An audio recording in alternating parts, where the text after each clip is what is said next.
안녕하세요. 민소기자들이 만드는 시사 토크쇼 시사 꿀꿀입니다. 저는 진행을 맡은 정혜림입니다. 안녕하세요. 공고민입니다. 저는 강경훈 기자입니다. 경제부 홍민철입니다. 아우 재미없어. 우리 이슈 잡부가 빨리 와야 이런 것도 좀 해주고 그죠? 이슈 잡부. 저희 근데 얼마 안 된 것 같았는데 벌써 다음 주 방송 때 우리 조아무 기자가 돌아옵니다. 컴백을 합니다. 많이들 기대를 해주시고 방송의 활기를 좀 더 불러일으켜 주기를 바라겠습니다. 근데 오늘부터 우리 사전투표가 시작이 됐죠. 뭔가 의도한 건지 모르겠지만 우리 저기 PD님부터 시작해서 저는 살짝 의도했어요. 약간 색상이 옷들의 색상이 여기 뭐야? 여기는 좀 그렇지만 나만 이상한 사람들이잖아. 이준석 쪽이죠. 이건가? 아니 거긴 주황색이죠. 이준석 쪽이죠. 거긴 주황색이라고. 개혁신다. 거긴 주황색. 네네 싸우지 마시고요. 아니 근데 오늘 보니까 뭐 사실 뭐 의미 없지만 뭐 박근혜 전 대통령이 뭐 남색 옷을 입어서 뭐 그렇다더라. 그러게 그게 원래 그런 메시지를 굉장히 즐겨 쓰던 사람인데 뭐 비서가 없어진 건가? 좀 약간 일부러 입었다면 좀 놀라운 거죠. 근데 예전에도 파란색을 한번 입어서 구설에 오른 적은 있습니다. 그래요. 그 색을 좋아하는 것 같아요. 근데 파란색 입기 좋은 날씨예요. 그런 건가? 네. 이게 색깔 외교를 워낙 막 컬러풀하게 하셨던 분인데. 근데 예전에도 남색 입은 적이 있어요. 네, 뭐 그런 별로 의미. 문재인 될 때였나? 그 재판 받을 때도 남색 입고 나왔어요. 그럴 수 있잖아요. 네, 올림머리 하면서. 지난번 선거 때도 남색을 총선인가 언제 남색을 입어가지고 논란이 약간 됐던 적 같은데 대선이었나? 근데 원래 약간 그런 컬러나 이런 정치적 의미 이런 거 되게 오랫동안 그런 걸 좀 하셨던 분이잖아요. 그때는 그럼 비서가 한 건가? 그게 그냥 알아서 그렇게 해석한 걸지도 몰라요. 그분은 그냥 아무렇게나 했는데. 네. 쿨하게 입으셨던 남색 옷이 익숙할 거예요. 왜지? 감옥에 오래 있었잖아. 수위가 남색계. 비슷한 색깔이니까. 나 너무 웃겨. 몇 년 입던 건데. 신박한 분석. 그랬습니다. 그렇군요. 자기도 모르게 손이 가겠지. 미쳐. 신박한 분석. 갑자기 의문이 딱 풀리네요. 네, 그런 걸로. 너무 웃겼습니다. 아무튼, 오늘부터 사전투표 시작되는데, 아까 들어오기 직전에 이제 잠깐 방송 뉴스를 보니까, 대구에서도 뭐, 역대급이다, 뭐 이런 얘기 나오고, 뭐 10% 사전투표율이 넘었다 그러고, 어쨌든 열기가 굉장히 뜨거운 것 같아요. 사전투표율이 일단은 높으면, 그래도. 뭐 전반적으로 현 야권을 지지하는 사람들이 사전투표를 많이 한다고 하고요. 현 야권? 현 야권. 그러니까, 그리고 이제 그 여권, 이제 국민의힘 계열 쪽에 있는 사람들이 본투표를 좋아한다고 하는데, 그건 사전투표에 대한 불신 때문이기도 해요. 그러니까 세대별로 보면 이제 40, 50대들은 투표날 어디 놀러 가야 되니까 미리 투표해 놓고 쉬러 가겠다. 뭐 이런 거기도 하고, 그 연령대가 높으신 분들은 본투표 자체를 이제 좋아하는 거기도 하고, 사전투표를 불신하는 것이기도 하고, 뭐 그렇기 때문에 그게 뭐 저는 뭐가 유리하다 불리하다 이게 할 일 없는 분석이라고 약간 생각하는 편이에요. 네. 그런가? 네. 각자 자기가 좋아하는 쪽으로 해석하기 위한 그런 거죠. 그러니까 전체 투표율이 좀 관심사죠. 80%를 돌파해버릴 것이냐. 뭐 이런 것도 있고. 그래서 지금 뭐 역대 여론조사에서도 이 정도로 투표 의향이 높았던 적도 별로 없다고 하니까. 그래요? 투표율은 굉장히 높을 거라고 예상이 됩니다. 아니 근데 김문수 이쪽은 투표를 포기하는 사람들이 좀 생겨야 정상 아닌가? 아니죠. 선거 막판 되니까 다들 이제 결집을 했죠. 그래봤자 못 이길 텐데. 뒤집을 수 있다고 생각할 수도 있죠. 너무 과한 착각 아니야? 정혜림 아나운서의 지론이죠. 그래봤자 어차피 못 이길 텐데. 왜 저래? 연령대가 분들은 사실 투표가 디폴트 값이어서 네, 투표를 안 하진 않아요. 왜냐하면 투표권이 소중한 세대거든요. 지금의 50대 이상의 세대한테는 저희 때만 해도, 그러니까 지금 이른바 X세대라고 불리는 40대만 해도 투표는 원래부터 있었던 거였어요.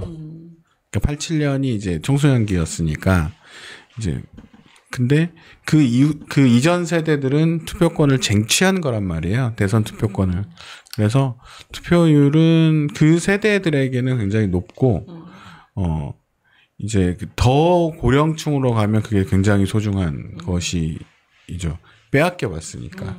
그러니까 그 중간 세대, 이른바 민주화 세대는 없던 투표권이 생긴 거고요. 그 이전 세대로 가면 뺏겼다가 다시 가지고 온 거니까 어쨌든 소중하죠. 투표에 대한 소중함 이런 건 더 높은 편이에요. 그리고 뭐 저희보다 아래 세대로 가면 투표 소중한 한 표 같은 소리 하고 있네 같은 뭐 이런 거 있고 요즘에 이제 20대로 가면 20대 이후 세대 30대 초반 이후 세대로 가면 다시 투표율이 올라오는 경향을 보이거든요. 그래요? 네, 그러니까 민주주의 교육이 굉장히 더 많이 진척된 세대이기 때문에 오히려 투표 포기가 좀 더 적은 세대라고는 보통 분석을 하더라고요. 그래서 그 역대 가장 투표에 냉소적인 세대가 X세대예요. 그래요? 네. 이들이 20대 때는 정말 투표를 안 했으니까요. 사과하십시오. 죄송합니다. 다 X세대 아니에요? X세대가 근데 언제까지요? 네? X세대가 어디까지지? 70년대생을 주로 X세대라고 불려요. 우리도 아닌 걸로. 쉽게 얘기하면. 저는 저럴 때 X세대라 그랬는데. 너 초딩 아니었니? 초등학생이 무슨 나는 X세대? 아니었어. 아니었어. 뭐야? 아니었어. 그러니까 X세대들의 특징이 있죠. 그러니까 90년대 중반에 이제 젊은 시대를 살았고 그 이병헌이 광고한 화장품과 이병헌이? 예, 이병헌이 광고한 화장품이 있어요. X 뭐 이렇게 돼 있는. 아, 그래요? 네, 그런 다 그때 X였어요. 모든 이제 약간 밀레니엄을 마케팅이 그러니까 그런 건 대부분 마케팅 용어거든요. 그러니까 무슨 세대를 그렇게 그게 마케팅 용어로 등장한 게 X세대예요. 어떻게 규정할 수 없다. 그때 20대여야 되는 거예요? 아니 뭐 주로 그렇게 호명하죠. 그 당시에 20대였던. 우리 강 기자랑 저랑은 그때 초딩이지 않았을까? 그때 내가 그 카세트 테이프를 사 모았었는데 카세트 테이프 이름이 X세대 최신가요? 뭐. 그럼 너도 X세대. 그런 걸로 그렇게 해요. 그러면 알겠습니다. 뭐 네, 쓸데없는 얘기로 시작을 했고요. 네, 1부 바로 들어가 보겠습니다. 사실 저희 방송에서는 어제 잠깐 다루기도 했었는데 이준석 후보의 성폭력 발언으로 인한 후폭풍이 지금 이틀이 지나도 가라앉지 않고 점점 더 몸집을 불려가고 있는 상황입니다. 관련해서 오늘 강경훈 기자가 이준석 특집을 해주신다고요? 네. 네. 그 이준석 후보는 지금 이 후폭풍이 가라앉기 원하지 않는 것 같아요. 봤을 때. 그래요? 근데 오늘 어제 그저께죠 처음 얘기했던 게 그저께 저녁에 얘기하고 어제 하루 종일 이제 온라인을 다 달고 있는 상황인데 계속 이제 비판을 받으면서 공지에 몰린 상황인데 이제 오늘 오전에 이제 굽히지 않고 정면 돌파를 선택했습니다. 네네. 특유의 이제 고집스러운 태도를 일관하는 모습인데 그 이준석은 그동안 이제 어떤 사안이나 특히 이제 젠더 이슈, 소수자 이슈, 네. 장애인 이슈 이런 데 있어서 자기가 딱 정해놓은 프레임이 반박되거나 이제 명백히 이제 반박되거나 인권 침해가 다분한 이런 상황이 생기더라도 여기에 굴복한 적이 한 번도 없어요. 계속 비켜나가는 이슈를 계속 파생시켜가지고 거기서 쟁점을 만들고 또 논박을 하게끔 하고 그러면서 이제 어느덧 지나오면은 본질은 잊혀져가는 뭐 그런 식으로 이제 하고 있었는데 이번에도 마찬가지였습니다. 자기의 이제 성폭력 발언이 중요한 게 아니라 다른 게 문제다 이런 식으로 계속 그렇죠. 하는 거죠. 근데 오늘 그래서 이 긴급 기자회견까지 열어가지고 대체 뭔 얘기를 한 건가요? 아 긴급 좀 빼라 그래야지 좀. 알겠습니다. 제가 꼭 빼도록 하겠습니다. 긴급 기자회견 이런 거 하면 무슨 뭐 사퇴를 한다거나 맞아. 뭐 이런 종류의 거치와 관련된 거잖아요. 근데 긴급이라고 해놓고 진짜 개소리를. 말을 빨리 하고 싶어서 그러는 거. 긴급인가? 빨리 기자회견. 빨리 해서. 빨리 하고 싶어가지고. 오늘 또 신박한 해석 좋네요. 그래서 뭐라고 했던가요? 자기가 한 표현은 자기가 창작한 게 아니고 이재명 후보 아들이 인터넷 커뮤니티에 직접 올린 글이 있는데 그거를 정제하고 순화해서 언급한 거기 때문에 문제가 되지 않는다. 정제하고 순화했다고? 네. 그마저도 불편함을 느낀 분들이 있다면 사과를 드리겠다. 자기가 질문한 것은 단계적 검증을 위한 것이었고 그래서 인권을 이야기하는 후보, 민주노동당 권영구 후보를 지칭하는 거죠. 그분이 어떤 판단을 내리는지 확인해야 됐고 그리고 당사자라고 할 수 있는 이재명은 가족의 일탈에 어떤 책임의식을 갖고 있는지 확인해야 했다. 그런데 두 후보는 회피했고 외면했다. 아니 근데 정말 그걸 묻고 싶었으면 다짜고짜 그냥 그 얘기를 싸지르는 게 아니라 어떠한 상황에서 인터넷에서 어떤 이런 류의 이야기가 나왔는데 이것과 관련해서 어떻게 생각하십니까? 라고 얘기해야 정상적인 거잖아요. 근데 다짜고짜 그냥 그 발언이 그냥 아무 발언, 뭐, 이게 들었을 때 앞뒤 맥락도 없고 그냥 해놓고 무슨, 이걸로 검증을 하며 그것도 이재명 후보에게 물어보지도 않아놓고 권영국 후보에게 다짜고짜 그냥 권영국 후보는 얻어맞은 셈이잖아요. 듣는 우리도 얻어맞았지만. 이걸 단계적 검증을 위해서, 이게 뭐야, 대체? 단계적 검증을 뭘 어떻게 한다는 거예요, 대체? 상식적으로 보면 이 얘기를 꺼내는 것 자체가 문제인 그쵸? 거죠. 그래서 뭐 이준석은 어떻게든 그 명분을 만들고 있는 것 같은데요. 단계적 검증이 목적이었다는 건데 이게 무슨 말이냐면 자기가 생각하는 공익적 목적을 달성하기 위해서 대중에 대한 폭력 정도는 용인된다. 이 말과 똑같아요. 이거 너무 무서운 발언 너무 아닌가? 섬뜩한 말이죠. 예를 들면 전두환이나 나치 히틀러 같은 발상인 거죠. 국가를 위해 학살했다. 이 말과도 본질적으로 맥락이 다르지 않습니다. 윤석열이랑 비슷한, 진짜 40대 윤석열이 네. 맞는 것 같은데. 그렇죠. 아니, 근데 그것 말고도 뭐, 아예 자기가 이제 뭐 피해자 코스프레를 하듯이 오히려 지금 네티즌들이, 국민들이 자기를 집단 린치하고 있다. 뭐 이런 식의 표현도 썼더라고요. 예, 자기 발언을 비판하는 거에 대해서 문제를 제기한 저한테 혐오의 낙인을 찍는 거다. 그리고 그런 집단 린치가 계속되고 있다. 이렇게 했습니다. 그러면서 자기 질문한 것 중에 도대체 어디에 혐오가 있고 어디에 범죄가 있냐. 그리고 정말로 성범죄자로 지탄받아야 할 사람이 누구냐. 바로 너. 그렇죠. 자기한테 하는 얘기예요. 다. 바로 너. 네.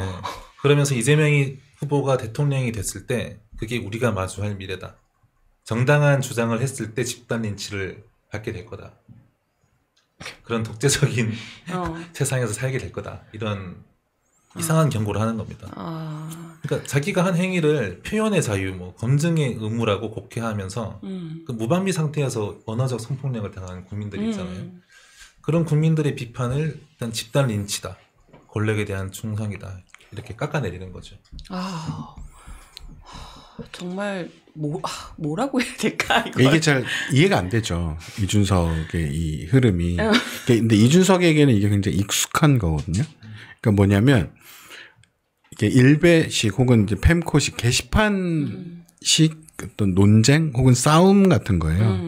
그러니까 전제해야 되는 게 두 가지가 있는데 이준석의 하고 있는 행동을 보려면 하나는 정치를 게임으로 인식한다는 거예요. 게임이 뭐냐? 게임은 가치를 다루지 않죠. 게임은 승패를 다루는 거예요. 그러면 득점과 실점이 있어요. 그럼 게임에서 득점과 실점을 하려면 무기가 필요해요. 그런 개념이에요. 모든 것은 무기. 네. 여러 개가 무기는 여러 종류가 있거든요. 자기의 무기를 던지기도 하고 때로는 자기가 이걸 피하기도 하고 이기려면 계속 공격을 해서 저기를 쓰러뜨리면 되는 게 이제 게임의 논리예요. 정치를 계속 게임으로 인식을 합니다. 그게 우리한테 도움이 되냐, 득점이냐, 실점이냐. 그렇기 때문에 자기 말을 자기가 예전에 뒤집는 게 되게 많아요. 중요하지 않아요. 지금 이 국면에서 이게 유리한 발언이냐, 불리한 발언이냐. 이런 것만 있는 거거든요. 그러면 그게 하나가 있고, 하나는 게시판식 문화라는 거죠. 예. 그 게시판에서 이제 말싸움하면 이기려면 어떻게 해야 되는지 아십니까? 말꼬리 잡는 건가? 네, 맞아요. 정확해요. 내용을 갖고 싸우지 않고요. 쭉 너 다 했어? 자 이거 얘기해봐. 쭉 얘기하면 이거 얘기해봐. 계속 다른 이슈를 제기해요. 이게 단계적 검증이라는 말이 저는 그 증거라고 생각하거든요. 자, 나는 너에게 1단계를 던졌어. 1단계에서 대답 못했지? 자, 2단계를 던졌어. 2단계에 또 대답 못할 거지? 자, 요렇게 식으로 던지는 거거든요. 그러니까 이게 뭐냐면 이준석이 하고 싶은 얘기는 하나예요. 당신 아들이니까 대답 못하는 거지. 대답해봐라는 거거든요. 네. 이게 게시판에서 말해봐예요. 너 이거라고 얘기해봐. 못하지. 초딩이냐고. 옛날에 그 정보몰이 할 때 똑같아요. 김일성 뭐뭐 해봐. 그러니까 그런 거랑 비슷한데 게시판에서 이게 굉장히 익숙한 논법이란 말이에요. 이거 대답해봐. 저거 대답해봐. 이거랑 비슷한 결에 있는 게 이거 알아? 저거 알아? 이거에 대해서 어떻게 생각해? 저거에 대해서 계속 다른 이슈를 꼬리를 물면서 다른 걸로 던져가거든요. 이걸 하려고 했던 거예요. 거기에 관통하는 건 하나죠. 이재명 아들이니까 대답 못하는 거 아니야? 그것을 권영국을 통해서 하려고 했던 거예요. 그게 너무 웃긴 거죠. 권영국이 대답한다면 자 이거에 대해서 대답해봐라고 하려고 했던 거죠. 이재명 아들이 한 얘기인데 권영국 너는 그거 나쁘다고 했잖아. 라고 하려고 했는데 권영국이 대답을 안 했죠. 그니까요. 그러면 너 알고도 대답 안 한 거야? 이렇게 던진 거죠. 뭔 소리야? 너 알고도 대답 안 했지? 넌 모르지. 알았으면서 이런 거예요. 네. 이재명한테 똑같은 거죠. 아들이니까 대답 못하지. 아들 범민주 진보에게 묻는다. 아들이니까 대답 못하는 거지. 근데 그 얘기를 계속 반복할수록 이게 뭐가 되냐면 이게 이걸 재현하는 것 자체가 폭력이 되거든요. 네. 그렇잖아요. 그러니까 뉴스나 그래서 이 게시판 문화의 핵심적인 게 뭐냐면 내가 한 말이 아니지 않냐라는 거예요. 그건 내가 한 말이 아니지 않냐. 왜 나를 욕하냐. 그래서 그 얘기를 하는 거죠.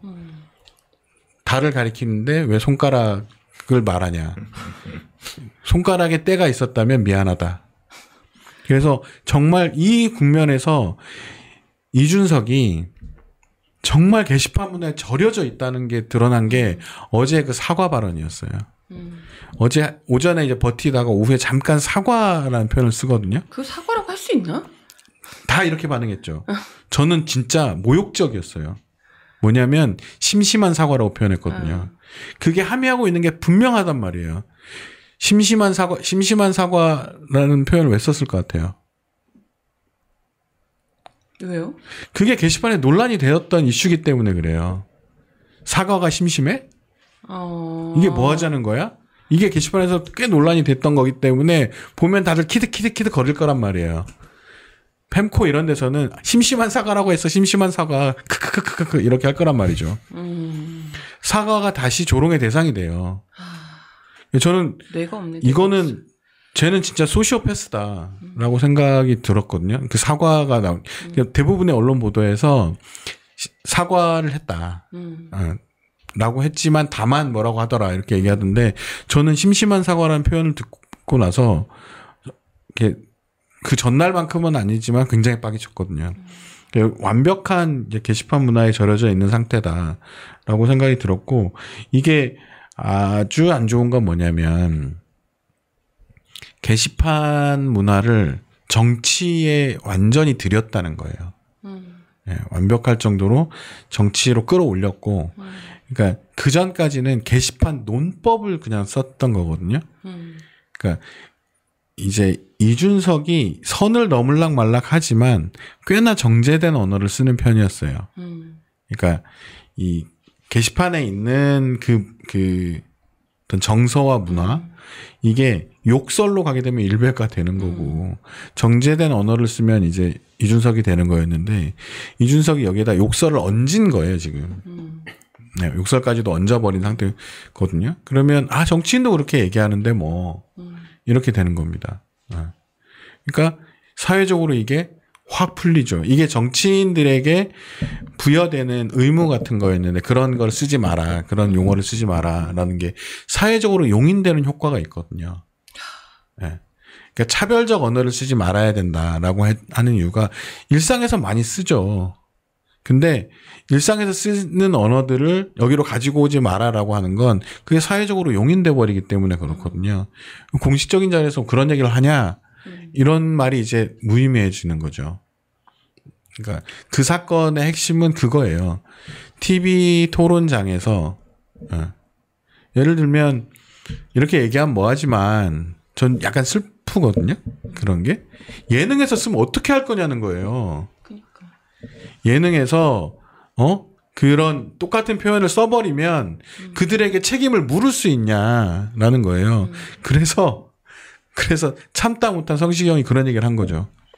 연예인에게만 가혹하더라. 연예인에게는 그렇게 책임을 묻더니 정치인들한테 책임 안 묻는 거 아니냐. 여기에 똑같이 적용되는 거예요. 연예인이 저 표현을 만약에 예능에서 썼다고 생각해봐요. 그 프로그램 폐지돼요.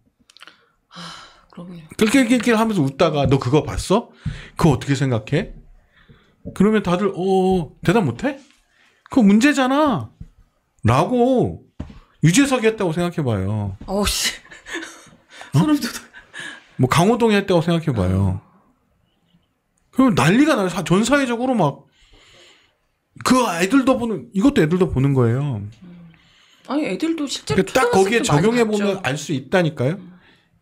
사람들이 많이 보는 예능에 동시간대 시청률이 굉장히 높은 예능에서 똑같은 표현이 딱 올라왔다고 생각해 봐요. 그 사람 진짜 앞으로 연애 생활 자체를 못 해요. 그럴 거 아닙니까? 맞습니다. 그걸 그렇기 때문에 폭력이라는 거고 그렇기 때문에 이런 표현을 인용했다 하더라도 절대 용인될 수 없는 건데 이거를 이준석은 이해를 못하는 건지 저는 첫 번째 이해 못하고 있다고 생각해요. 왜 이렇게 난리야? 내가 얘기한 게 아니잖아. 나는 문제를 제기하려고 했던 거잖아. 나는 순화한 거잖아. 뭐가 순화한 거야 대체? 어딜 순화한 거야? 원본보다 순화했으니까. 아니 순화를 해서 정말 정제된 언어였으면 그 워딩 그대로를 방송이나 기사에서 다 쓸 수 있어야 되잖아요. 아무도 어떤 기사에서 쓰지 못해요. 그렇기 때문에 자기의 책임이 아니다라고 얘기하는 거예요. 어쨌든. 그러니까 그게 기본적인 게시판 문화인데 저는 사람들이 이제 좀 깔끔하게 생각해 봤으면 좋겠다. 저 똑같은 원문을 예능에 딱 갖다 대보면 알아요. 못한단 말이에요. 그러니까 대부분의 정치 용어는 예능에서 못 써요. 재미없어서. 안 웃기니까. 그렇잖아요. 그러니까 안 쓰는 거란 말이에요. 근데 이걸 쓸 수 있냐? 재미없어서? 아니죠. 그 자체 폭력이니까. 이 기준을 갖다 대면 알 수 있는 거죠. 아니 근데 딴 걸 떠나서 이렇게 얘기를 하면서 자기가 표현의 자유를 얘기하는 것도 너무 어떻게 그런 말을 하면서 그런 것도 표현의 자유라고 보장을 해야 된다고 주장을 하고 있는 건지도 너무 범죄를 뭐 그것도 게시판 문화 중에 하나예요. 그렇죠. 그러니까 아무 말이나 해놓고 표현의 자유다. 표현의 자유를 막지 마라. 이게 이제 게시판 문화의 핵심을 이루고 있어서 저는 이 사태를 뭘로 볼 거냐. 그러니까 저는 정치인들이 공부를 좀 해야 된다. 이준석이 얘기한 그대로를 돌려주면 시험 보고 들어와라. 대통령이나 국회의원 할 거면 저는 기초적인 것들에 대한 교과서가 있고 시험을 좀 봤으면 좋겠어요. 차라리 이 지경까지 놓을 거면 기본적인 개념이거든요. 네. 뭐 재현의 윤리 뭐 이런 게 있는데 재현의 윤리가 가장 많이 적용되는 게 뉴스란 말이에요. 뉴스가 할 땐 뭐라고 안 하지 않냐? 이것도 게시판에서 하는 얘기예요. 뉴스를 할 때는 정말 많이 고려를 해서 그것을 처리를 합니다. 특히 방송 같은 경우에는. 그래서 어젯밤인가 MBC가 결론을 내리고 MBC에 다시 보기에는 전체를 묵음 처리했어요. 네. 그러니까 삐 처리도 하지 않았고 그 부분 딱 그걸 말하는 부분을 그냥 묵음 처리해 버렸거든요. 그러니까 이게 방송국이 대처할 수 있는 방법이죠. 그것은 범죄에 해당한다. 그러니까 범죄라고 표현하진 않겠지만 내보낼 수 없는 수준의 발언이었고 그것을 이제 그렇게 처리한 거죠. 이것이 이제 지금 다른 방송국도 빨리 처리해야 된다고 생각이 되고 지금 중요한 건 이준석을 어떻게 할 거냐도 있겠지만 이것에 대한 사회적 논의가 빨리빨리 진행돼야 된다는 거예요. 그 사회자도 마찬가지거든요. 사회자 규정에 그 시간 제한 정리한 것밖에 없어요. 그러면 방송 토론을 바꿔야 된다. 이 논의에 바로 들어가야죠. 그리고 뭐 아나운서들도 그 고민해야죠. 그런 걸 요구해야 되고 개입할 수 있도록 해달라. 뭐 이런 것들도 요구를 해서 방송국들도 그렇고 이런 게 이제 진행이 돼야 되지 않을까. 근데 저는 핵심은 이게 폭력이냐 아니냐를 모르는 거. 본인이 스스로가 모르는 거 있다. 네, 혹은 외면하는 거. 그게 아니라고 하는 거. 이게 이 사태의 핵심이다. 이런 건 정말 기본적인 건데, 사람을 죽여서는 안 된다랑 비슷한 거잖아요. 그러니까 기본적인 함양인데, 이걸 왜 죽이면 안 돼? 뭐 문제 있어? 막 이렇게 나오니까 이런 사람이 정치를 한답시고, 그것도 뭐 청년을 대표하는 정치인이다 이러면서 지금 뭐 10%에 육박하는 지지율 막 이러고, 지금 대선 후보로 나와 있다는 것 자체가 너무나도 이 심각한 상황이 아닌가. 이런 사람은 그냥 이 정치라는 것에 발 디디면 안 되게 만들어야 되는 것 같아요. 이 의원들이 좀 빨리빨리 좀 제명을 좀 해줬으면 좋겠는데. 근데 뭐 오히려 지금 먹긴 놈이 청낸다고 뭐 자기가 법적 대응을 하겠다고 이야기를 한다더라고요. 네, 민주당 일각이나 이제 민주당 쪽을 대변하는 그 유튜브 채널에서 네. 이준석이 인용한 댓글이 댓글을 쓴 사람이 이재명 아들이라고 단정할 수 있냐? 허위 사실일 수도 있다. 그리고 문제의 발언은 이준석의 창작물이다. 이준석이 허위 사실을 근거로 이제 이재명을 비방하려고 했다. 뭐 이런 식으로 얘기를 했나 봅니다, 어제. 네. 그래서 이준석은 그걸 물고 늘어져가지고 해당 내용을 삭제하고 공개 사과하라 이러고 있는 겁니다. 그러지 않으면 강력한 민영사상 대응에 나서겠다. 이렇게 원포를 놓았는데 뭐 오늘 오후 2시까지 지금 2시 넘었는데 2시 넘었네. 그렇게 이제 시간까지 특정해주고 이게 이준석의 특징 같은 건데 최초 문제가 된 사안에서 아까 얘기했듯이 뭐 지역적인 내용을 파생시켜가지고 꼬투리 잡고 뭐 이렇게 논쟁 여기에 유발하고 무슨 단어가 어디 있냐 뭐 이런 식이잖아요. 그래서 본질 흐려버리는 거 거기 아까 말씀하셨듯이 게시판 문법인 거고. 그리고 이게 좀 제 생각인데 이건 약간 전형적인 좀 성폭력 범들의 특징인 것 같아요. 그러니까 자기가 한 것을 부인하잖아요. 이게 내가 한 행위는 성폭력이 아니라 상대도 원했고 약간 이런 식인 거예요. 그러니까 범죄자로 몰리게 되면은 무고나 명예훼손으로 고소한다고 하고 그래서 2차, 3차 가해를 계속 입히고 이런 행태 자체가 약간 그런 것과 또 좀 그런 걸 연상시키게 하는 그런 것 같아요. 똑같은 대응을 했죠. 이거 지금은 이제 허위 사실로 물고 늘어졌지만 어제 대응은 바로 그 무고예요. 그러니까 시민단체 이제 고발장을 접수하니까 무고로 대응하겠다고 했거든요. 정확하게 성폭력 가해자가 이제 대응하는 방식을 닮았죠. 솔직히 성폭력 가해자 맞아요. 그쵸. 네, 그래서 성폭력 가해자로 대응하는 게 맞고 저는 이제 요런 거에 다른 기저에 깔려 있는 게 뭐냐면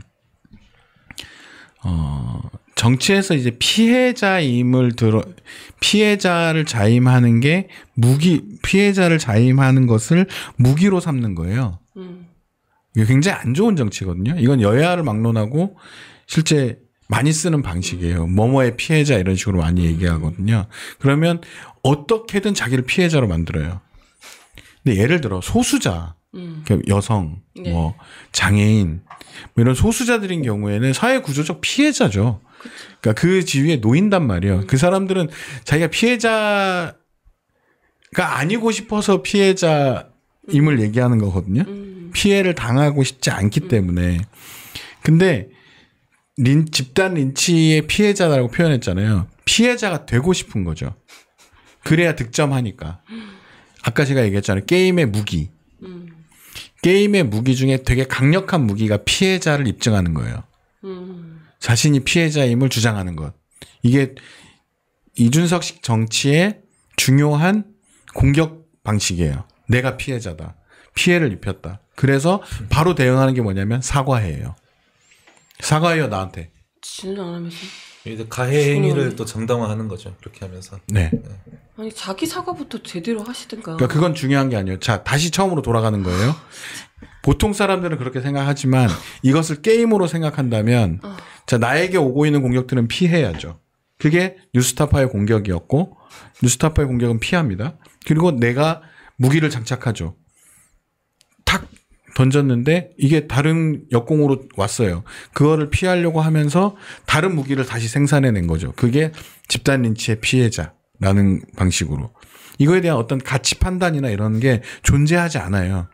그냥 게임이고 이 게임에서 좋은 무기를 다시 획득을 한 거죠. 자기가 볼 때 지금이 수세적으로 몰리고 있어 보이지만 또 하나의 무기를 만들고 또 여기서 던지고 그리고 여기서의 끝이 뭐냐면 제가 어제 그 논쟁이라는 JTBC 토론 프로그램을 보다가 개혁신당 대변인 보고 약간 놀랐어요. 계속 사과라는 표현을 쓰더라고요. 사과해야 된다. 사과해야 된다. 나는 사과하겠다. 거기에 무슨 뭐가 없어요. 제가 몇 번이라도 사과하겠습니다. 부적절한 방법 언어였습니다. 자 사과하겠습니다. 아니 이준석이 사과해야지 뭐. 그러니까 일단 자기가 토론하고 있으니까 사과하겠습니다. 이게 뭐냐면 옛다 사과예요. 그러니까 그래 그건 내 실점 포인트 인정. 내가 실점했다니까. 자 근데 자기도 사과를 받으면 득점인 거예요. 그러니까 이런 식의 사고 방식인 거죠. 그러니까 사과를 계속 요구하는 거예요. 사과해. 솔직히 이재명한테 무슨 사과를 요구하는지 모르겠는데. 왜? 대체 왜? 네. 아들에 대한 사과. 아들이 댓글 썼으니까 사과하라는 건데. 네. 뭐 사과할 수 있죠. 사과할 수 있는데 그게 도대체 뭐 하자는 플레이냐. 사람들이 보면 이게 도대체 이 괴랄한 상황은 뭐지? 네. 그래서 뭐 우리 이거를 몇 단계를 막 하잖아요. 이런 사람의 아들을 보니 이런 사람의 아버지가 그 대통령이 됐을 때 이 사회가 어떻게 될지를 생각해 봐라. 도대체 저건 뭐지? 사람들이 막 도대체 뭐지? 이 논리는 뭐지? 그러다가 오늘 또 개발한 게 그거죠. 내가 뭐라고 얘기했더니 그 사람의 그 아들을 감싸기 위해서 집단 린치를 하는 이 얼마나 폭력적인 사회인가. 이게 또 개발해낸 논리거든요. 계속 이런 걸 생산해내는 거예요. 사람들은 저게 뭐지 생각하고 그거에 대해서 논리적으로 막 반박하려고 하거든요. 가족 얘기 나오니까 너 작년에 연좌제는 없다. 가족 얘기 물건 늘어지지 마라. 이렇게 얘기하지 않느냐. 신경도 안 써요. 왜냐하면 그것은 논점이 아니거든 자기의. 그 얘기 딱 주장하면 저도 제 가족 다 얼마든지 검증하십시오. 이러고 그냥 지나가는 거예요. 그러니까 득점과 실점밖에 없는 거죠 정치에. 그러니까 이런 식의 정치를 하는 게 굉장히 위험하다. 이렇게 생각이 좀 들어요. 근데 그럴 때는 어떻게 하느냐. 그럼 게임에서 본다면 그가 가장 피하고 싶은 공격을 해야죠. 그러니까. 근데 그건 정당한 검증이라면 할 필요는 있겠죠. 저는 그게 뉴스타파의 보도였다고 생각해요. 이준석이 지금 피하고 있는. 이준석 후보가 요 얘기 나오면 막 어버버 하면서 피한다면서요? 그렇죠. 뉴스타파 보도. 제가 이준석의 의혹 그 문제는 본인이 직접 연결된 문제예요. 그래서 본인의 해명도 필요한 어떻게 보면 상황이고 그럼에도 토론회에서는 다른 후보들이 이 문제를 굳이 제기하지 않았어요. 그렇죠. 아는데 사실 그쵸, 이 보도를 보지 않았을 리가 없는데. 사실 주제랑도 약간 어긋나기도 하고 어제 같은 경우에는. 근데 보통 이제 요즘에 그런 걸 잘 안 하는 이유가 예전에는 그런 게 이제 자리 잡기 어려웠기도 했지만 보통 후보는 이런 걸 거론하지 않습니다. 네, 후보 간 토론에서 잘 거론하지 않고요. 그러니까 예전에도 이제 그 홍준표 얘기가 논란이 됐던 이유, 너무 논란이 되니까 이제 이것도 이제 뭐 이준석 쪽에 이제 잘못이죠. 심상정은 대중발전제 얘기를 하지 않았냐 이렇게 주장을 했는데 심상정 후보는 그 당시에 한마디도 하지 않았어요. 그 표현을. 그냥 토론 딱 들어가기 전에 홍준표 후보와 자격이 없는 후보와 저는 오늘 토론하지 않겠습니다. 라고 그냥 선언하고 끝났어요. 그러니까 무슨 돼지가 어쩌고 저쩌고 이런 얘기 한마디도 하지 않았고 그리고 이제 그 토론 중간에 이제 유승민 후보가 이제 제기를 하죠. 그것도 돼지말정 이런 표현을 쓰지 않아요. 그러니까 돼지 흥분제라고 표현을 했고 이것으로 딱 그 하나만 됐고 이게 후보 자격이 없다고 생각을 하는데 어떻게 생각하냐 이런 정도로 제기를 하거든요. 그러니까 그걸 보면서 불편한 사람은 없었어요. 그러니까 그것도 잘못 얘기한 거죠. 그러니까 자기가 기억하기로 옛날에 심상정도 그런 얘기 했던데 뭐 이런 것도 문제였지만 하지만 그건 모두는 본인에 대한 얘기예요. 그러니까 검증 대상이 돼요.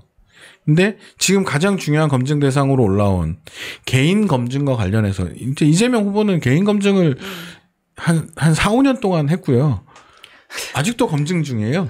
더 오래됐죠. 네, 그리고 검찰이 검증을 한 거니까.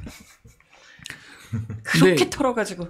뭐 김문수 후보도 뭐 제기되면 할 수 있겠죠. 어쨌든 본인에 대한 게 나오면 모르겠는데 뭐 올라왔죠.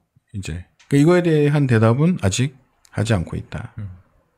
근데 이게 사람들이 생각보다 잘 모릅니다. 아니 근데 열받으니까 차라리 이 얘기를 그냥 토론할 때 그냥 했으면. 근데 언론이 보통 이런 걸 많이 하죠. 언론의 영역이라고 하죠. 제가 좀 간략하게 설명을 좀 드리자면요. 그 뉴스타파에서 나온 보도예요. 이제 이준석에게 성접대를 했다는 투자자 김모 씨의 상납 장부를 검찰이 확인하고도 제대로 수사하지 않았다. 이런 게 핵심이었습니다. 좀 구체적으로 들어가면은 이 장부에는 이준석의 금액, 이준석에게 이제 접대한 금액 그리고 접대 장소 이런 게 적혀 있었고요. 그리고 2013년에 이제 이 김 씨가 김성진이라는 사업가한테 25억 원에 달하는 금품을 제공했는데 나중에는 이거를 사기로 인식을 해서 자기가 4년 후인 2017년에 대전지검에 사기죄로 김성진을 고소합니다. 그때 검찰이 이제 김 씨로부터 접대 내역이 담긴 상납 장부를 제공받았습니다. 여기에 이제 그 시점 2013년 8월 15일 그리고 축소 및 접대 요청 누구 그게 새누리당 이준석 의원 그때 의원이 아니었죠, 그죠? 네, 의원이 아니었죠. 잘못 쓴 것 같아요. 그래서 130만 원 유성 룸사롱 유성은 대선이겠죠. 그리고 유성 리베라 호텔 룸사롱에서 놀고 호텔로 갔다 뭐 그런 걸로 이제 파악이 됩니다. 상납 대상의 이름과 금액, 장소가 다 적혀 있었던 거죠. 너무 구체적이네. 이제 이준석한테 130만 원치 성상납을 했다는 얘기고, 그리고 실제로 같은 날 이준석의 동선을 확인해 보니까 김성진을 만난 것으로 대전에서 확인됐다고 합니다. 그럼 거의 너무 구체적인데 뭐 이거 한 번인가요? 그럼 한 번 말고 다른 것도 또 추가로 더 없나요? 일단 성상납 관련해서는 요거 외에 하나 더 있고요. 근데 그거는 뭐 증거로 확인된 건 없는 상태고요. 그리고 이제 성상납 외에도 다른 건이 하나가 확인돼요. 2013년 8월 22일에 선물 요청을 했다. 이준석 대표용 화장품 세트 450개 900만 원. 이런 내용입니다. 이게 일종의 뇌물인 거잖아요, 이건. 네, 그렇죠. 그렇죠. 이준석이 나눠줄 선물, 이준석 이름으로 나눠줄 선물을 이제 대줬다는 거니까 뇌물이 되죠. 아니 근데 지금 이준석 같은 경우에는 요 의혹에 대해서 뭐 자기가 뭐 무고로 뭐 무혐의 처리가 됐다 뭐 이런 식으로 이제 이야기를 하고 있고요. 그렇죠. 막 그렇지만 실제로는 이게 아니라는 거잖아요. 무혐의 처리가 된 게 아니고. 처분 받은 거는 이 성상납 이슈, 이준석의 성상납 혐의와 관련돼서는 아닙니다. 그거는 그 공소시효가 이 2013년이잖아요. 벌어진 일이. 근데 이 성상납건을 수사한 거는 2021년, 2022년 이때였어요. 이게 공소시효가 7년이거든요. 알선 수재 건이. 그래서 이제 그 부분으로 처벌을 할 수 없기 때문에 공소권 없음 처분한 거죠. 공소시효 만료로. 그리고 이제 요거를 사실관계를 확인할 수 있는 또 뭐 다른 또 루트가 있긴 했어요. 예. 가세현이 처음에 2021년에 요거를 방송에서 공개하면서 알려졌는데 그때 이준석이 명예훼손으로 가세현 측을 고소했습니다. 그리고 이거에 대해서 그 김성진 측이 그 사기죄 그분이 이제 무고죄로 이준석을 고발합니다. 이거를 이제 판단하기 위해서는 성상납에 대한 사실관계를 확인해야 되는 거죠. 진짜인지 아닌지. 근데 여기서 경찰이 최소한 한 차례는 성접대가 있었다. 경찰에서? 판단을 해요. 아까 이제 언급했던 8월 15일 건이죠. 이건 다른 건 몰라도 어쨌든 이거 한 번은 확실하다. 이런 거잖아요. 이때 이 장부를 경찰이 갖고 있었는지 모르겠는데 어쨌든 결정적인 그 물증이 있기 때문에 이렇게 판단을 했을 거고 그래서 기소 의견으로 검찰에 송치하는데 이게 작년에 서울중앙지검에서 이제 그 무고 혐의에 대해서 증거 불충분 혐의 없음 처분이 나왔어요. 이 무고 혐의라는 거는 그 김성진? 네. 근데 이 무고 혐의를 입증하기가 사실은 입증하려면 좀 더 그 증거 같은 증거 관계들이 좀 더 까다로워요. 그렇기 때문에 아마 법리적으로 이걸 좀 기소까지 하기에는 좀 무리가 있다고 판단을 한 것이 가능성이 크고 이게 사실관계가 그렇다고 해서 이게 뭐 아니다 이렇게 보기는 어려운 거죠. 이게 뭐냐면 이게 그냥 어떤 혐의로 그 유죄를 입증하는 거랑 다르게 이 사람이 잘못이 없다는 것까지 이제 입증해야 되는 단계이기 때문에 무고 혐의는 다른 사건에 비해서는 사실은 요거를 좀 기소부터 그렇고 유죄까지 이끌어내기가 쉽지는 않습니다. 그런 좀 현실적인 부분이 좀 있었고 네. 그렇습니다. 그리고 뭐 이준석 같은 경우는 그 자기가 성삼납건을 털었다고 호도하고 있는데 좀 이제 좀 흐름을 좀 보면은 이게 털었다고 보기는 어렵죠. 네. 어찌됐건 간에 지금 아까 얘기하셨지만 경찰이 최소한 한 건은 이게 사실관계가 확인된다라고 인정을 한 거잖아요. 경찰에서. 그렇죠. 그리고 뭐 증거가 충분하지 않아서 기소하기에는 충분하지 않아서 이제 판단을 못 받은 상황인 거죠. 참. 그런데 이걸 본인은 무혐의로 됐다라고 하면서 자기는 뭐 깨끗한 것처럼 그렇게 얘기를 하고 계시니까. 그렇죠. 이런 것도 잘 들어야 돼요. 이제 난 저 성접대 혐의에 대해서 무혐의다 이렇게 얘기하면 이게 허위 사실이 됩니다. 잘 들어야 되겠네. 그래서 실제로 그렇게 표현하지 않아요. 그렇죠. 그래서 약간 우회해서 표현을 합니다. 자기 스스로도 꼭 무슨 얘기를 하냐면 이 성접대와 관련된 리스트가 나왔습니다. 그에 대한 입장이 뭡니까? 그러면 가세현 거 얘기하는 거잖아요.라고 시작합니다. 가세현 거 관련해서 그 무고죄 공방이 있었는데 다 무혐의 나온 거 아닙니까? 여기서 무혐의만 강조하면 돼요. 아니 본인의 성접대 의혹과 관련해서 뭐라고 그러니까, 무혐의라는 겁니까? 라고 계속 물어야 되는 거 아니에요? 정확하게? 그러면 또 똑같은 걸 이렇게 돌리기 때문에 이거 길어지면 힘드니까 답을 하지 않아요. 이거는 이제 오래된 이슈이기 때문에 자기는 아마 연습이 돼 있을 거예요.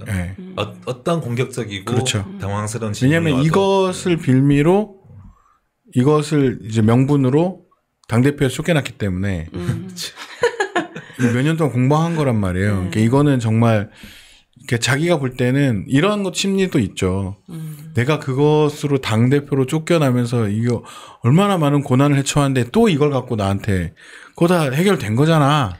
내가 한 번 그렇게 힘들었으면 됐지. 이런 거. 그런 거거든요. 그래서 이건 뭐 끝까지 물을 수밖에 없죠. 왜냐하면 그 사건의 실체, 그러니까 그 사건으로 비롯된 그 사건에 대해서는 묻혀 있지만 그 사건으로 비롯된 일들은 해결된 거거든요. 그 사건 때문에 벌어졌던 명예훼손 공방이 있었고 이건 해결이 됐고 그리고 그 사건 때문에 또 벌어졌던 당대표 문제는 또 해결이 됐지만 그 사건 자체가 뭔지에 대해서는 아직 아무도 모르는 거죠. 그거에 대해서는 이거 이렇게 얘기하는 거죠. 공소시효가 끝난 문제다라는 거죠. 아니 누가 처벌받으래? 성상납을 받았냐고. 맞냐 아니냐 무슨 사실관계 아니 좋아하시잖아요 그런 거. 사실관계 따지고 이런 거 좋아하시잖아요. 그래서 이거는 피하고 있는 거예요. 아니 근데 진짜 우리 기자도 촬영했지만 뉴스타파 기자가 질문 좀 하려고 그러니까 그렇게 도망을 가시면 그러니까 이건 피하는 게 상책인 이슈이기 때문에 그런 거죠. 그래서 다시 처음으로 돌아가면 게임인 거예요. 그러니까 게임에서 이제 정말 어렵고 힘든 구간이 나타나고 거기에 빌런이 있단 말이에요. 내가 쟤를 이길 수 있으면 이기는데 우회로가 있으면 우회로를 택하는 거죠. 그러니까 완벽하게 정치를 게임이라고 생각해요. 이기면 되는 것. 아니 본인이 그 얘기 하셨다잖아요. 정말 성범죄자로 지탄받아야 할 사람이 누구냐고. 자기지. 바로 너. 바로 유. 속도 좋았는데. 계속 그 달부터 그 페이스북에 또 바로 올렸잖아요. 다음날 어제. 그 얘기도 다 자기한테 하는 얘기. 보면은 그렇죠. 자기 반성이. 그 왜곡된 성의식에 대한 판단. 후보한테 구했다. 그런데 자기한테 하는 얘기. 그것도 그 오늘 아침에 한 얘기도 자기한테 하는 얘기고. 네. 계속 그렇게. 약간 자아 분열이 있는 건가? 아니 이게 질에 찔려서 더 이렇게 오버하는 거 아닐까 싶어요. 오늘 그 곰곰이님 얘기를 들으니까 제가 오해했던 게 좀 풀리는 것 같아요. 저는 그 토론회에서 인용했던 그 발언에 대해서 뭔가 자기가 그래도 정치인이니까 대표에서 뭔가 싸우려고 했다라는 식으로 해명을 하잖아요. 그것이 뭐 어떤 뭐 그 성에 대한 윤리 등 그런 대표하기 위해서 싸웠다고 얘기를 하는데 근데 그게 동의가 안 되더라고요, 저는. 그 사람이 여태까지 그렇게 해온 적도 없고, 오히려 그 반대 진영에 있는 사람들에게 어필해가 오면서 커왔던 사람인데, 아니, 내가 갑자기 성에 대해서 마치 자기가 무슨 공익의 대표자인 양 이렇게 그 다음에 사고 치고 나서 얘기를 한단 말이죠. 그게 너무나 꼴보기 싫었거든요. 그러니까. 야, 저 정치인이 어느 정도 그런 좀 약간 국민 끌어다가 자기 대표나 이런 거는 있지만 저건 정말 서로 완전 넘어서 말도 안 되는 짓거리를 하고 있는 인간이네 이렇게 생각을 했었는데 거기다가 이제 마치 이후에 지금 이제 그 다음 단계로 넘어가서 오늘 와서는 자기가 피해자 코스프레를 했다는 거잖아요. 그러면 만약에 처음에 그 발언을 토론에서 끄집어냈을 때 이것까지 계산했다면 자기 그 스텝대로 과거에 그렇게 했다면서요. 경훈 씨 얘기 들어보면 그렇게도 했고. 그럼 정말 이 사람은 완전 소름 끼치는 사람이 되는 거거든요. 저한테는. 사이코 소시오패스 같은. 근데 이렇게까지 하면 좀 그러니까 저 게임 논리를 받아들이면 돼요.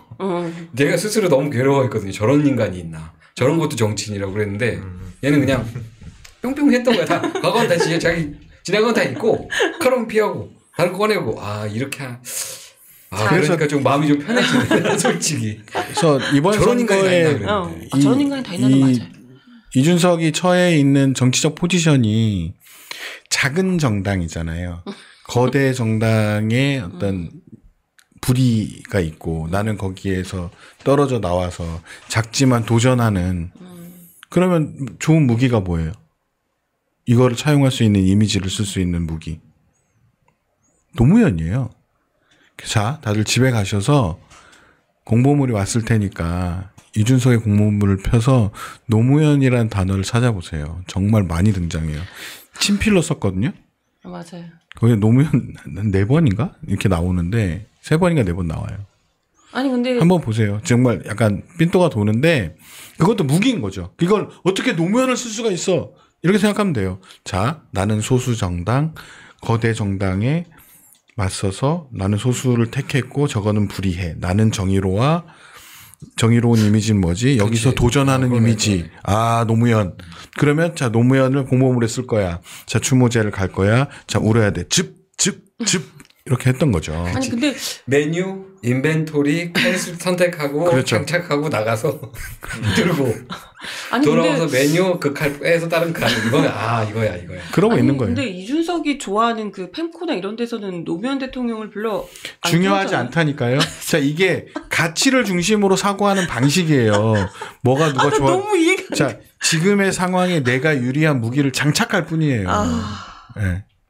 그런 인간이 있다라고 이해하니까 저는 마음이 편해졌어요. 넘어가죠. 알겠습니다. 그래요. 네. 이해시키긴 힘든데 우리가 이해하기는 너무 어려운 인간이기 때문에 게임을 해본 사람들은 이 사람이 지금 정치라는 롤플레잉에 들어와가지고 게임을 하고 있다. 이렇게 생각하면 이해를 할 수 있긴 합니다. 근데 명태균 얘기도 해야 돼가지고. 네네 빨리 가죠. 빨리 가죠. 하지 말까 그냥? 아니 해주세요. 명태균 얘기 해야죠. 네.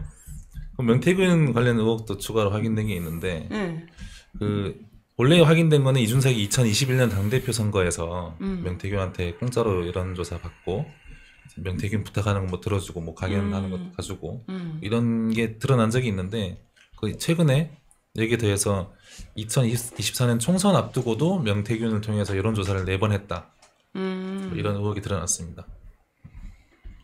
이제 총선을 6개월 정도 앞두고 있던 2023년 11월에 명태균이 그 여론조사 기관 PNR을 통해 가지고 이준석 출마 예정지를 포함한 여론조사를 4번 했는데 다 이제 이준석 관련 조사였던 거예요.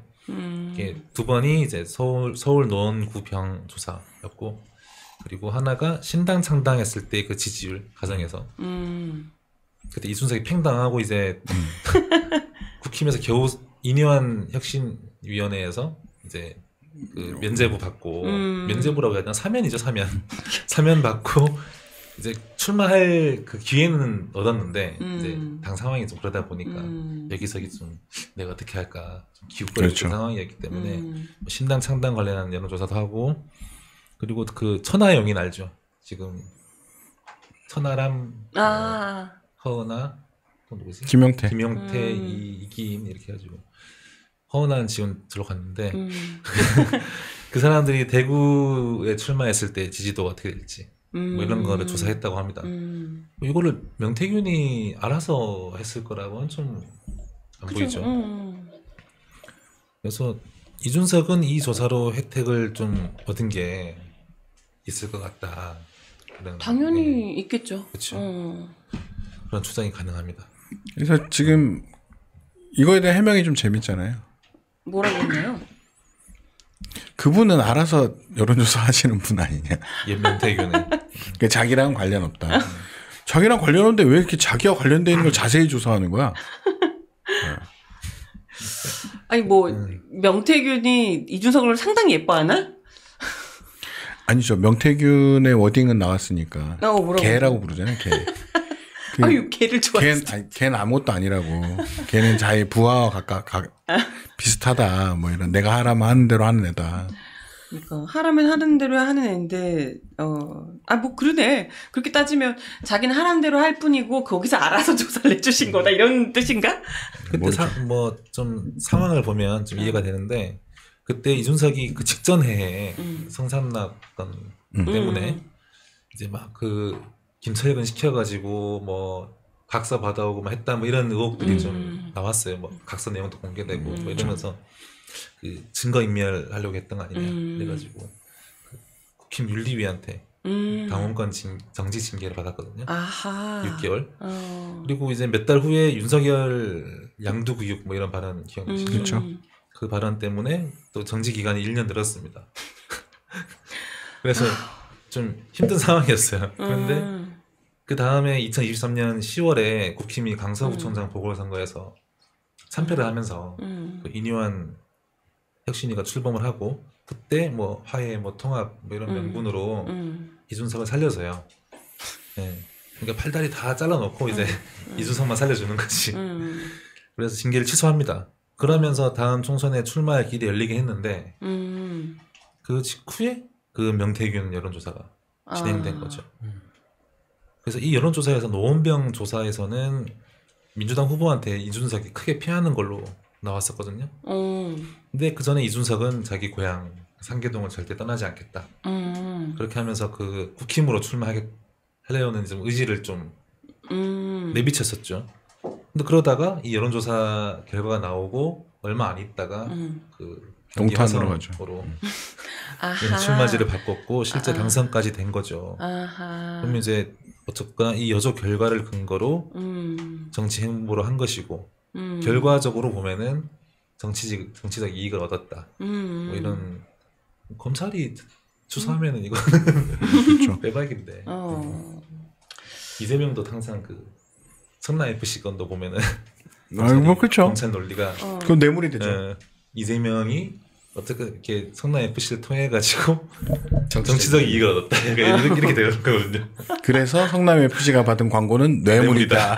뭐 이런 식이거든요. 아니 근데 그건 진짜 좀 말도 안 되는 거지만 이건 어쨌고 명백하잖아요. 그렇죠. 이거는 뭐 그렇죠. 빠져나가려면 빠져나가는 건데 중요한 건 이제 명태균하고의 관계를 계속 부인하려고 하는 거가 있고, 이게 본격적인 검증이 안 되고 있는 거잖아요. 그러니까 후보자 검증을 얘기할 것이라면 이 두 건에 대해서는 굉장히 검증의 깊이가 깊이 들어가야 되는 거예요.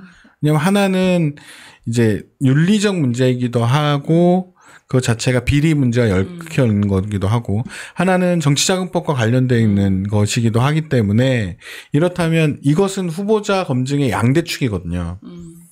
그 도덕성과 정치자금 문제는 양대축이라서 이거는 검증을 피해서는 안 돼요. 근데 피하잖아요. 그러니까 언론이 검증기관이라고 본다면 언론에서 제기하는 것을 계속 피해 다니고 있다는 건 검증을 피하고 있는 거죠. 그러니까 정상적인 정치는 아니죠. 네.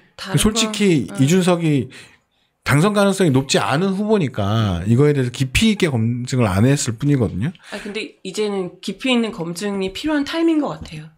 왜요? 아니 이렇게 나대면서 온 나라를 정말 망가뜨린다면 애초에 그냥 여기를 넘보지 못하게 차근차근 밟아서 버려야 되지 않을까 이런 생각을 하게 돼요. 공서채 씨입니다 지금. 네, 지금 완전 진지해요.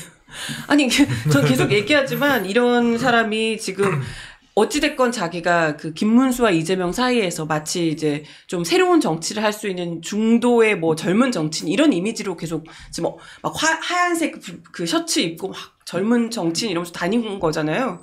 그런 걸로 굉장히 어필하면서.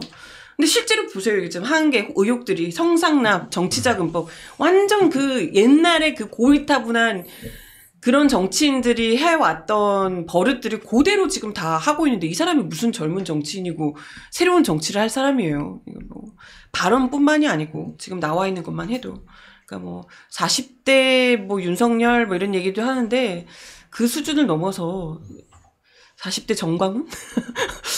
아무튼 뭐 이미 얘는 퇴출돼야 할 구태 정치인의 모습을 다 갖추고 있다. 이렇게 저는 생각이 들어요. 아무튼 뭐 1부는 여기까지 하면 될 것 같고요. 갑자기 이준석 특집으로 열을 올리다가 우리가 1시간을 우리가 이준석한테 1시간을 써야 되나 이런 생각이 듭니다. 그러니까 이렇게 해야 돼? 시간이 너무 아깝다. 이런 날도 있는 거죠. 네, 1부는 여기까지 하고요. 잠시 후에 2부에서 돌아오겠습니다.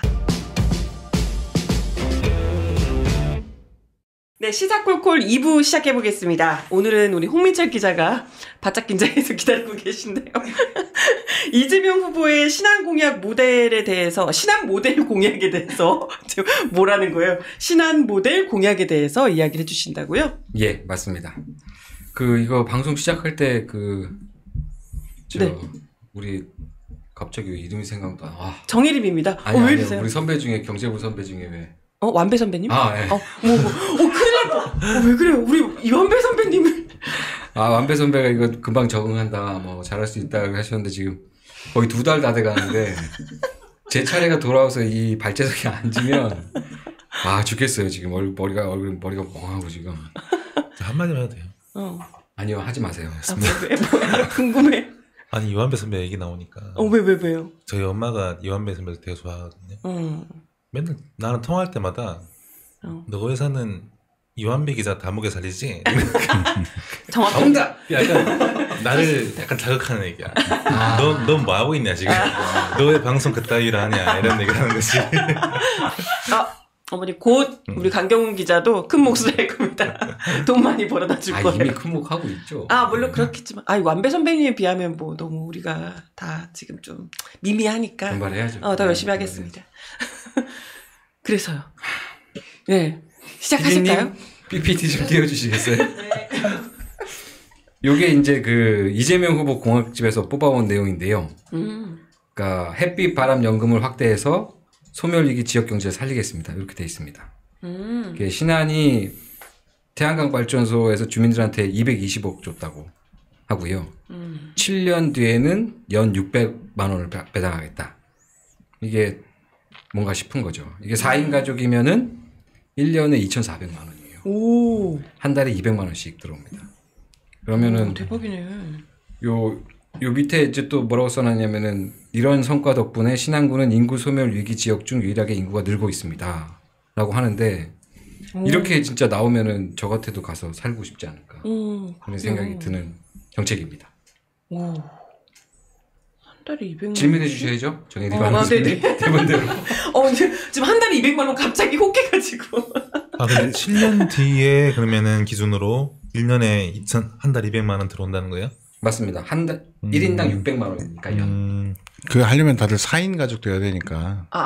두 분 다 아니시잖아요. 4인 가족. 여기만 4인. 저는 4인 가족입니다. 유일하게 4인 가족이군요. 애국자십니다. 축하드립니다. 가족. 신안으로 가시겠습니다. 오세요, 신안으로. 네, 좋습니다. 근데 진짜 이게 가능하긴 가능한 거예요? 그거를 제가 오늘 쭉 처음부터 한번 차근차근 설명을 해보겠습니다. 네, 해보세요. 감사합니다. 어디 한번 해보렴? 정말 가능한지. 요 2페이지 지도부터 보시면요. 신안군이 어딨냐는 거죠. 신안군이 요 이렇게 지도, 한반도 지도 남서쪽 끝허리. 여기가 신안군입니다. 오른쪽에 보시면은 오른쪽 위에 광주광역시 혹시 찾으셨습니까? 네네. 광주 여기 있고요. 밑으로 쭉 내려오면 목포 있고요. 목포 앞바다에 있는 쭉 섬들. 여기가 신안입니다. 그 아래쪽에 이제 땅끝마을 해남 있고요. 신안이 섬이네요. 네, 섬이 엄청 많습니다. 3번 페이지 가시면 제가 섬 사진을 좀 띄워놨어요. 와. 섬이라는 게 좀 중요한데 신안의 섬이 1004개라고 해서 천사 신안 이렇게 마케팅 포인트를 잡으셨는데 진짜 1004개인지는 잘 모르겠고요. 이 섬이 육지하고 차이가 뭐냐 보면은 제일 큰 거는 땅값이 쌉니다. 태양광 발전을 하려고 그러면 땅이 있어야 되잖아요. 거기에 판넬 깔고 하려면. 근데 그 땅이 상대적으로 싸다. 장점입니다. 그죠. 그리고 신안이 일조량이 풍부해요. 오, 그것도 좋네요. 네, 그래서 신안에서 가장 유명한 특산물이 뭔지 아십니까? 뭔가요? 천일염? 천일염. 오. 소금입니다. 소금. 예. 저는 요리를 많이 하니까요. 요리를 하는 남자입니다. 요생남? 요남. 네. 색을 뺐어. 네. 인정. 요남. 국내 천일염 생산 78%, 그러니까 80%가 신안에서 나와요. 염전이 그렇죠. 많아요, 염전. 그렇죠. 그래서 4번 페이지 보시면 연병 사진을 제가 해놨는데 아주 뜨거운 태양 아래서 소금을 만들고 계신 노동자분들이 계신데 이게 소금이 염전에서 만드는 방법은 원리는 간단하잖아요. 바닷물을 이렇게 끌어와가지고 햇볕에 증발시켜가지고 남은 걸 잘 정제해가지고 소금을 만든다. 그러니까 당연히 증발을 빨리 많이 시키려고 하면 일조량이 중요하겠죠. 네. 일조량이 신안에 일조량이 많다. 이거를 이제 우리 조상님들은 오래전부터 알고 있었던 거죠. 그래서 염전이 많았던 거고 전국 평균 일조량이 3.6시간 정도 된다고 해요. 네. 근데 신안군은 4시간 정도 된다고 합니다. 그러니까 꽤 높은 상위 7% 정도 되는 지역이라고 하고요. 그러니까 땅이 싸고 일조량이 높고 이게 염전에도 당연히 좋지만은 태양광 발전에도 좋겠죠. 그러니까 신안에 대형 태양광 발전소가 많이 들어섰는데 상당수가 그러니까 폐염전 위에 들어섰어요. 이게 그렇죠. 이게 예전에 염전이 많았었던 이유도 이게 땅이 싼 이유는 다른 걸로 못 쓰니까 여기를 농지로 쓸 거예요. 그렇죠. 뭐예요. 그러니까 이제 염전을 하자. 같은 위도면 다른 데도 일조량은 비슷할 거 아니에요. 근데 섬이니까 나무가 없고 나무가 없으니까 그늘이 없고 산이 없으니까 그늘지는 곳은 또 없고 그렇죠. 거의 다 평지일 수밖에 없고 거기 하지만 쓸모없는 땅이고 그러니까 염전으로 썼던 것일 텐데 조금 구릉 이런 거 있으면 깎아버렸을 거고 염전으로 쓰려고. 근데 그게 이제 옛날에 소금을 만들었다면 지금은 태양금 그렇죠. 이런 게 되는 거죠. 오, 태양금. 그 5번 페이지 가시면은 하얀 거 보이십니까? 삐끗삐끗 보이는 거? 와, 장난 아니다. 여기 이게 다 소금이에요. 소금이겠죠. 네, 여기가 그 신안 안좌도가 아니라 아무튼 신안의 한 섬입니다. 사옥도? 사옥도. 신안 사옥도인데요. 야. 요 오른쪽에 그게 좀 검티티한 색 있죠. 거기가 뻘인데 거기가 바다예요. 거기서 이제 바닷물을 끌어다가 요 염전에서 닫아놓고 하는 거죠. 6번 페이지 가시면은 똑같은 데인데 요거는 2020년 모습입니다. 21년. 바뀌었네요. 네. 뭔가. 요 쪼르륵 줄 서 있는 요 곤색 것들. 우와, 이게 얘네들이 패널? 다 태양광 패널이죠. 우와. 어머, 이런 데서 신기해라. 발전을 지금 하고 있다. 이런 겁니다. 오, 이게 이렇게 보여요? 사진 찍으면 이렇게 나오는 거예요? 위에서 보니까 약간 좀 나무 같기도 하고. 색깔이. 너무 신기하다. 출처 카카오맵. 그러면 예전에는 여기에 길이 있었는데 지금은 그 길을 다 메워버린 거겠네요. 그렇죠. 그러니까 지도상에는 길이 있다고 나오지만 현실에는 길이 없는 거겠네요. 맞습니다. 아. 네. 길이라는 게 사실은 그 염전 관리하는 그렇죠. 사람이 걸어 다니는 정도의 길이었겠죠. 네. 근데 여기는 이제 차 정도 다 1차선 도로가 차가 겨우 지나가는 수준이었겠죠. 그랬을 겁니다. 그래서 이제 구조를 한번 생각을 해보시죠. 지금까지는 배경 설명이었고요. 사업 구조 보면은 여기 좀 약간 그림이 복잡해 보이실 수도 있는데 보시면 쉽습니다. 가운데 K솔라 신한이라고 보이시죠? 네. 요게 이제 발전 회사예요. 태양광 발전 회사. 이 발전 회사들이 보통 자금을 어떻게 만드냐면은 요 아래쪽에 금융기관 대주단 보이시죠? 네. 여기에서 대출을 90% 정도 땡깁니다. 오. 그리고 10%는 자기 자본으로 하고요. 그러면 100% 자본으로 땅을 사고 혹은 임대하고 그리고 거기다 태양광 패널 공사하고 그다음 발전 시작하는 거죠. 근데 신안에 있는 사업 구조는 여기에 주민들을 참여시키는 거예요. 이? 주민들이? 네. 아까 보신 사진의 그 사옥도인데 사옥도랑 사옥도 바로 옆에 지도라고 있는데 이 두 섬에서 태양광 발전소 짓는 이 K솔라 신안에 그 4% 총 사업비가 한 3천억 정도 되는데 그 3천억의 4% 그러니까 116억, 120억 정도를 투자를 합니다. 아니 근데 이 분들이 주민분들이 뭐 이렇게 거기서 좀 돈을 잘 버시는 이런 분들이 이 가능성이 좀 없잖아요. 아무래도 좀 시골이고. 많아봐야 1,000명도 안 될 것 같은데. 그렇죠. 한 4천 명 정도. 이분들이 뭐 이렇게 120억 이렇게까지 돈을 낼 만큼 뭐 자본이 있으실까요? 어디서 돈이 있어서? 없죠. 그러니까 빌려줍니다. 네. 그 7번 페이지 다시 보시면은 그 금융기관 대주단 K솔라 신한 밑에 금융기관 대주단 있죠. 거기서 오른쪽 위에 자라도 신재생 뭐 에너지 주민군 협회 이 부분 있죠. 여기에 빨간 선이 쭉 가면서 그 위에 대출이라고 써 있는 거 보십니까? 여기 대출이라고 써 있는 거? 네.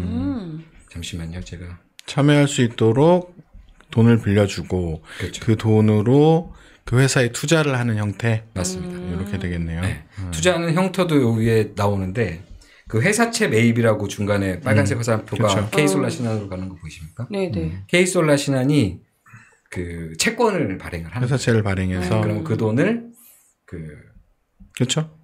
주민들이 내주는 거죠. 그러면 그 뭐 이자 개념의 보상금을 주민들한테 주고 그러면 이 주민군 협이라고 써 있는 그 아래쪽으로 빨간색 선을 가는 거 보면 햇빛연금이라고 나오죠.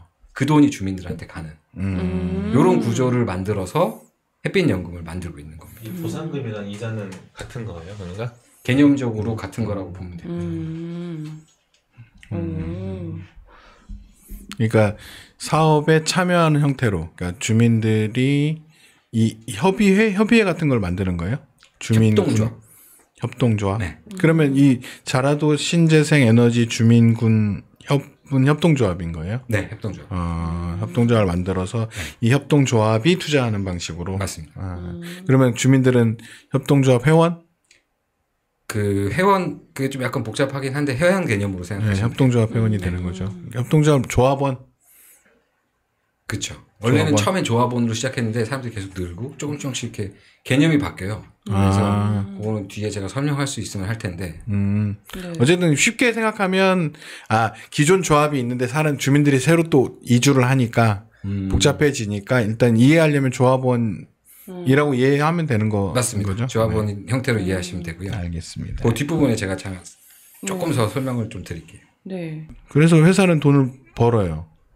근데 회사가 굳이 보통의 회사면 굳이 주민들한테 이렇게 돈을 빌려주면서까지 이렇게 할 필요가 있나? 그냥 자기가 이렇게 해가지고 돈 벌면 되는 거 아니에요? 보통의 회사들은? 주민들에게 돈을 빌려서 주민들이 그냥 참여하게 하는 거죠. 그러니까 그게 거기 사는 사람들이니까 그러겠죠. 네. 그게 약간 좀 서로 그러면 지역 상생의 이 차원에서? 땅은 그 K솔라 신한 거가 되는 건가요? 뭐가요? 그 땅. 염전을 지분에 대한 거예요? 건 조사를 못했는데 어쨌든 거기서 생산하는 그 전력에 대한 건 K솔란이 생산 주체가 되는 거죠. 그리고 거기서 나오는 수익을 배분받는 거. 그렇죠. 그럼 수익을 어떻게 해요? 수익을 어떻게 하기 전에 아까 그 정혜림 아나운서가 얘기했던 거가 좀 되게 중요한 지적인데 회사 입장에서는 그냥 자기네가 하면 되는 거거든요. 이게 매우 안정적인 형태의 매출이 나오는 거기 때문에 금융권에서 90%를 PF에 넣는 것도 그렇게 큰 부담은 그러겠죠. 없어요. 그리고 금리도 좀 낮은 편이고요. 근데 주민을 중간에 끼우게 되는 거죠. 그 끼우게 되는 이유가 사실은 조례를 만들어 버렸기 때문에 그래요. 신안군에서? 네. 거기가 이제 말씀드린 대로 땅값이 싸고 일조량이 높으니까 사업성이 좋은데 거기서 사업하려 그러면 주민 껴라. 라고 2018년에 조례를 만들어 버린 거죠. 근데 이게 발전하려면 지자체 허가가 필요하거든요. 근데 사업자들은 당연히 하라고 하면 하는 거죠. 아, 그렇구나. 근데 이게 자기네가 마음대로 이렇게 하는 신안군이 마음대로 한 거라고 볼 수도 있는데 이게 관련 법은 있어요. 그러니까 이게 어떤 측면에서 보면 사업자들한테 유리한 것도 좀 있거든요. 왜냐하면 거기다가 태양광 발전소를 짓겠습니다. 판넬 깔겠습니다라고 하면 누가 좋아합니까 요즘? 그러니까 민원 넣고 이거 반드시 허가가 필요한 이런 사업은 아니거든요. 공개 산업이 아니기 때문에. 근데 협의는 해야 돼요. 그리고 이게 아시겠지만 주민들이 민원 넣기 시작하면 공무원들이 꺼려하죠. 좀 이렇게 좀 딜레이가 되고 그런데 아까 말씀드린 K솔라 신안 같은 경우는 사업비가 3천억이란 말이에요. 그러면 이게 한 달만 돼도 그렇죠. 이자 비용 1억씩 막 빵빵빵빵 떨어지는 거기 때문에 속도가 중요한데 이거를 군이 해결을 해주는 방식입니다. 서로 뭐 윈윈이네요. 그렇게 생각하면. 윈윈이라고 할 수도 있죠. 물론 이제 그 주민들의 그 반발을 군이 책임져 주는 개념이라서 그 뜻에 반대하는 주민들과는 좀 협의가 필요할 수 있죠. 그런 거는 좀. 이거 현장 취재 가면 재밌겠다. 반대하는 사람은 없었나요? 고춧가루 뿌리. 아니 뭐 언제나 그런 분들은 계시니까. 네, 그렇죠. 뭐 한 분은 있을 수 있죠. 그리고 그 자금도 정부에서 좀 조달을 지원합니다. 요 9페이지 보시면은 이게 산업통상자원부 보도자료인데요. 네. 지금 요 해당 사업이에요. 요 해당 사업에 그 116억 정도 조달하는 거를 융자 지원을 했어요. 이때는 좀 저금리 시대 보시면 2022년이라서 1.75. 1.75. 우와. 그리고 20년 상황. 우와. 그러니까 현장 제가 취재해 봤는데 요거 금리는 좀 올랐어요, 그 사이에. 어찌 됐든 최사채인데 3%대 금리를 지금 내고 있으니까 굉장히 저리고 그리고 그 협약을 제가 구체적으로 취재는 못 했는데 이자 부분도 지금 그 K솔라시라는 회사에서 지금 부담을 하고 있어 가지고 거의 수익 그대로를 지금 햇빛연금으로 받고 있다 이렇게 보시면 됩니다. 아, 회사가 이자까지 내줘요? 네, 이자도 내주고 있대요. 그리고 그 사이에 협약 내용이 어떻게 되는지는 모르겠는데. 투자자 입장에서는 개꿀인데? 개꿀이죠. 궁금했던 게 이자를 회사한테 받아가지고 이 주민들이 다 그 배출을 했을 거 아니에요. 그렇죠, 그렇죠. 그럼 그거에서 또 이자를 또 줘야 되면은 그러면 그게 남는 게 있나 이 생각을 했었거든요. 남는 게 있죠. 그래도 그쵸? 남는 건 있는데 이자도 내주고. 그래서 그렇게 해서 남는 게 이제 4인 가족 기준이 이 돈인 건가? 그거보다는 이제 높겠지만 어쨌든 회사에서 내주는 거구나. 좋군요. 네, 이렇게 해서 신안군 사옥도하고 지도 두 곳에 태양광 발전소가 만들어진 겁니다. 여기 지금 11번 보시는 슬라이드 여기가 이제 매출액 및 영업이익 추이인데요. K솔라 신안 매출액이 2022년에 188억 보이십니까? 왼쪽 끝에. 네. 그리고 2023년부터 340억대 매출이 계속 나오고 있어요. 이게 뭐 어느 정도인지는 실감은 잘 안 나지만 이게 좀 주민들에게 그러면 얼마 정도 주는 건가가 또 궁금하거든요. 그렇죠. 사옥도하고 지도 그 협동조합 사무국장이랑 제가 통화를 했는데 작년 2024년 받은 돈이 26억 5천만 원 정도 된다고 합니다. 주민 총 해서? 네, 주민 총. 그래서 4천 명 좀 안 되는데 단순히 평균 내면은 66만 원 정도 받은 거예요. 4인 가족이면 264만 원. 1년에. 아, 1년에? 네. 그러면 한 달에는 20만 원 정도. 20만 원 정도. 네.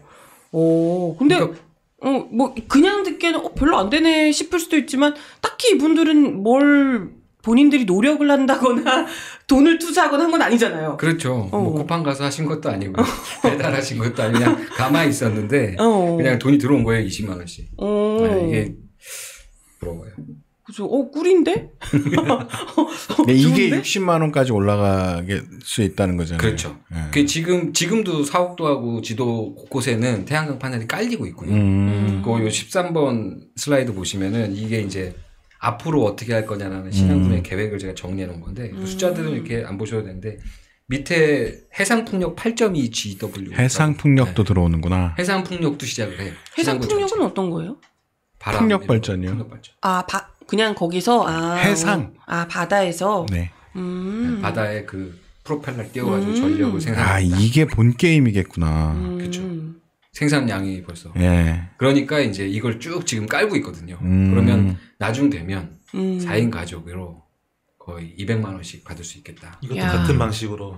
그렇죠. 놀면서 가만히 있는데 200이 꼭 쳐. 거기에 사시는 아주 소중한 분들이시기 때문에. 땡기네. 게다가 이게 그냥 그 현금을 꽂아주는 게 아니고 지역 화폐를 줍니다. 네. 그래서 요 제가 지금 13페이지에 띄워놓은 게 이게 2022년 그 KBS인가 어딘가 만든 다큐멘터리인데 요거를 이제 나눠줘요. 그 상품권을 실물을 이렇게 나눠줍니다. 그러면 할머니 할아버지 분들이 나오셔가지고 그걸 이렇게 쭉 받아요. 이게 받아가지고 막 국밥집 가서 국밥 한 그릇씩 사서 드시고 이게 3개월에 한 번씩 주니까 이분들이 요거 나오는 날은 나가가지고 이제 국밥 드시는 날이에요. 그래갖고 할머니 네 분이 딱 가가지고 내장탕 이렇게 드시면서 이렇게 좋지 받으니까 좋니 이렇게 하시는 다큐가 되게 재밌습니다. 그리고 사무국장 얘기 들어보면 재밌는 게 많은데 이분들이 이제 그 보통 이제 뭐 못하던 거 하니까 한의원 가서 침도 맞고 그러거든요. 침 맞고 나서 이제 그 5만 원짜리 상품권 지역사랑 상품권 이제 딱 내면은 뭐 한 나오는 비용이 많이 나와봐야 한 2, 3천 원 나오고 할머니들 원래 싸게 맞으시고 한의원 침을. 네, 그러겠죠. 네, 의료 보험 혜택이 있기 때문에. 네. 그러면 이제 한의원 입장에서는 막 그날, 그 다음날, 그 다음 주 이렇게 해갖고 계속 가서 5만 원짜리 상품권을 내시니까 거스름돈을 준비를 해야 된다고 사무국장한테 이제 우리도 그 상품권을 좀 달라 사겠다. 그래서 이제 5만 원짜리 내면 4만 8천 원을 거슬러 줘야 되는 거잖아요. 그러니까 4만 원 상품권을 또 드려야 되는 거니까. 그리고 막 이제 이 사람이 막 하소연을 하는 거예요. 이게 그러지 말고 1만 원짜리로 줘라. 그러면 이제 사무국장은 뭐라 하냐면 26억이다. 어떻게 이걸 1만 원짜리를 주민한테 4천 명한테 다 뿌리냐. 그래서 지금은 뭐 이렇게 좀 초반에는 그런데. 그러네. 이렇게 믿을 만한 이장님들한테 이렇게 마을별로 줘가지고 뿌리기도 하고 서명받고 뭐 그렇게 한다고 하더라고요. 이게 현장에 가면 재밌는 얘기가 많을 것 같아요. 이게 저 슈퍼 이런 데서도 이걸 다 살 수 있기 때문에 지금 요 14번 슬레이드가 마트거든요. 동네 마트. 동네 마트에서 이렇게 5만 원짜리 내고 챔피언푸드 사시는 거니까. 이건 신안군에서 지역 화폐. 네, 제가 나중에 재밌네. 좀 구체적으로 현장 영상도 좀 담고 해가지고 취재해서 다큐멘터리 하나 나오겠네요. 다큐멘터리까지 갈 수 있을란가요, 제가? 그런 거 해야죠. 좋아. 뭐. 국밥도 먹고. 할머니 좋으세요? 이러고 같이 국밥 먹으면서. 다 좋다 하는데 이게 좀 이렇게 뭐 구체적으로 좀 한번 생각해 볼 필요는 있습니다. 이 전력 판매 수익 구조를 좀 알아야 되는데요. 네. 제가 15번 슬라이드에 정리를 해놨습니다. 발전회사가 한 잔의 전기를 팔면은 생산 전기량의 판매 단가 계산해서 돈을 받아요. 요게 이제 1번. 그 파란색 두 가지 가로로 가는 박스들 중에 1번입니다. 이게 이제 전력 판매 수익량이고요. 근데 태양광이나 풍력, 수력 같은 재생에너지들은 여기에 인센티브를 받습니다. 이게 인센티브 영임이 아래쪽 오른쪽 끝에 가면 REC라고 재생에너지 생산 증명서라고 있습니다. 요것도 이제 생산량당 한 장씩 줘요. 그러면은 요 증명서는 팔아서 수익을 남길 수가 있습니다. 그러면 이거를 뭐 동네 슈퍼에서 이런 데서 사지는 않고요. 어디서 사냐? 16번 페이지 보시면은 신재생에너지 공급 의무화 제도라고 있어요. 그러니까 정부가 재생에너지로 전환을 강제하는 정책입니다. 그러니까 대형 발전사들은 의무적으로 일부는 재생에너지를 통해서 전력을 생산해야 돼요. 그렇게 의무를 해놨습니다. 법의 그 생산 의무 비율이 오른쪽에 보이시죠? 공급 의무 비율. 2012년에 이게 시작됐는데 그때는 2%였고요. 조금씩 높아져가지고 2030년에 25% 이상 되는 걸로 지금 목표를 하고 있습니다. 이게 이제 뭐 그 의무 비율이 높아지면 비용이 아무래도 발전사들은 높아지기 때문에 정권에 따라서 조금씩 달라요. 이게 2020년에서 2023년 이렇게 쭉 0.5% 쭉 는 것 같지만 그렇지 않고요. 특히 이제 2023년에서 2025년이잖아요. 한 번 쉬었어요. 아하. 한 번 쉬고 뭐 이런 게 좀 그런 것도 좀 살짝 있습니다. 근데 이게 지금 한 10몇 년 만에 10% 넘게 오른 거잖아요? 그렇습니다. 그죠? 발전사들이 그러면 이 재생에너지 비율을 이렇게 늘려온 건가요? 맞습니다. 이 비율을 늘리는데, 지금 아까 말씀드린 K솔라 신한 그 사옥도에 있는 예. 그 회사의 최대 주주가 남동발전이에요. 그러니까 발전사인 거죠. 그래서 직접 지분 투자를 해서 태양광을 늘리기도 하는데 그걸로 다 따라갈 수는 없기 때문에 일반 민간 사업자들이 태양광 발전을 하면 그 아까 말씀드린 인센티브 한 장을 받잖아요. 그 받는 걸 삽니다. 발전사가. 그럼 그 산 거를 그 정부가 재생에너지를 공급했다. 실적으로 인정해주는 이런 구조를 만들어 놨어요. 그게 이제 뭐 자기가 발전하지 않아도 자기 자회사가 발전하지 않고 작은 그런 작게 발전하는 것들도 다 사들일 수 있다는 거잖아요. 맞습니다. 네. 곳곳에서 이제 생산하고 있는 우리 동네에 하는 뭐 요만큼 천장에 쭉 깔고 저 밭 밀어가지고 저기 산에 있는 밭 해가지고 조금 생산하는데 그 우리 다 쓰는 건 아니고 사갈 수 있나요? 그러면 살게요 이러고 사간다는 거잖아요. 맞습니다. 네. 그러면 이런 걸로 어쨌건 좀 민간들이 좀 참여할 수 있는 그 길이 좀 있겠네요. 맞습니다. 그 전환을 유도하는 장치인 거죠. 그렇죠. 전력 생산의 비중을 재생에너지를 늘려라라고 해서 방식을 여러 개로 주는 거예요. 직접 하든가 아니면 그렇게 생산한 전기에 우리가 인센티브를 줄 테니까 그 인센티브인 걸 니네가 사. 그러면 인정 이렇게 되는 거죠. 야, 근데 25%까지? 그렇죠. 2030년까지. 이게 목표인데 어떻게 될지 모릅니다. 매년 2년에 한 번씩인가 뭐 조정하거나 이렇게 될 거예요. 민간 이게 근데 대선에서의 주된 쟁점이 계속 돼 왔죠. 그러니까 이 비율을 계속 밀고 가야 되느냐. 네. 그래서 이제 방향이 이제 그건 어떻게 방향을 틀 수는 없으니까 원전을 여기다 껴넣어야 된다. 뭐 이렇게 이제 재생에너지 방향만이 답이냐. 근데 이제 민주당 쪽에서는 이게 세계적 추세이기 때문에 이 비율을 얼마나 늘릴 거냐가 이제 핵심적인 전력 문제의 핵심이기 때문에 한국은 원래 이게 뭐 조금 딴 얘기를 하면 쉬어가는 차원에서 참 좋은 생각입니다. 문재인 정부 때 이게 확 늘거든요. 근데 왜 그렇게 됐냐? 예전에 이유진 박사라고 이제 그러니까 기후위기 쪽에 이제 많이 활동하시는 분이죠. 그분 얘기 자기도 전해 들었는데 대통령이 국제 무대에 나갔다가 놀랬다는 거예요. 네, 다 그 얘기를 하고 있는데 정상들이 우리는 이게 너무 먼 얘기였다. 그때 확 느꼈다는 거예요. 그 전까지는 텍스트로 봤다는 거죠. 텍스트로 보고 어떻게 해야 되고 정책 얘기 듣고 원 오브 댐이었던 거죠. 근데 어느 순간에 국제 무대에서 전부 다 모든 정상들이 이 얘기를 하고 있더라. 그때 확 느꼈다. 그래서 윤석열이 그 당시에 윤석열 정부 출범 직전인가 그랬는데 아마 정상이 나가서 다른 정상들하고 대화해 보면 다를 거라고 생각한다. 라는 얘기들이 있었대요. 그러니까 왜냐면 이걸 목격했던 사람들 사이에서는. 그러니까 저 사람이 지금 저러고 있지만 나가보면 다를 거다. 배우는 게 있을 것이다. 근데 아니었던 거죠. 나가서 술을 처먹고 제정신이 아니었던 거지. 정상들을 만나서 아무 얘기를 하지 않았던 거야. 술만 계속 먹고. 왜냐면 프랑스에서 한식당에 가서 이재용을 불러가지고 최태원이랑 그러고 있었으니. 그냥 여행 간 거죠. 예. 그러니까 이게 기업들은 되게 마음이 이제 바쁘단 말이에요.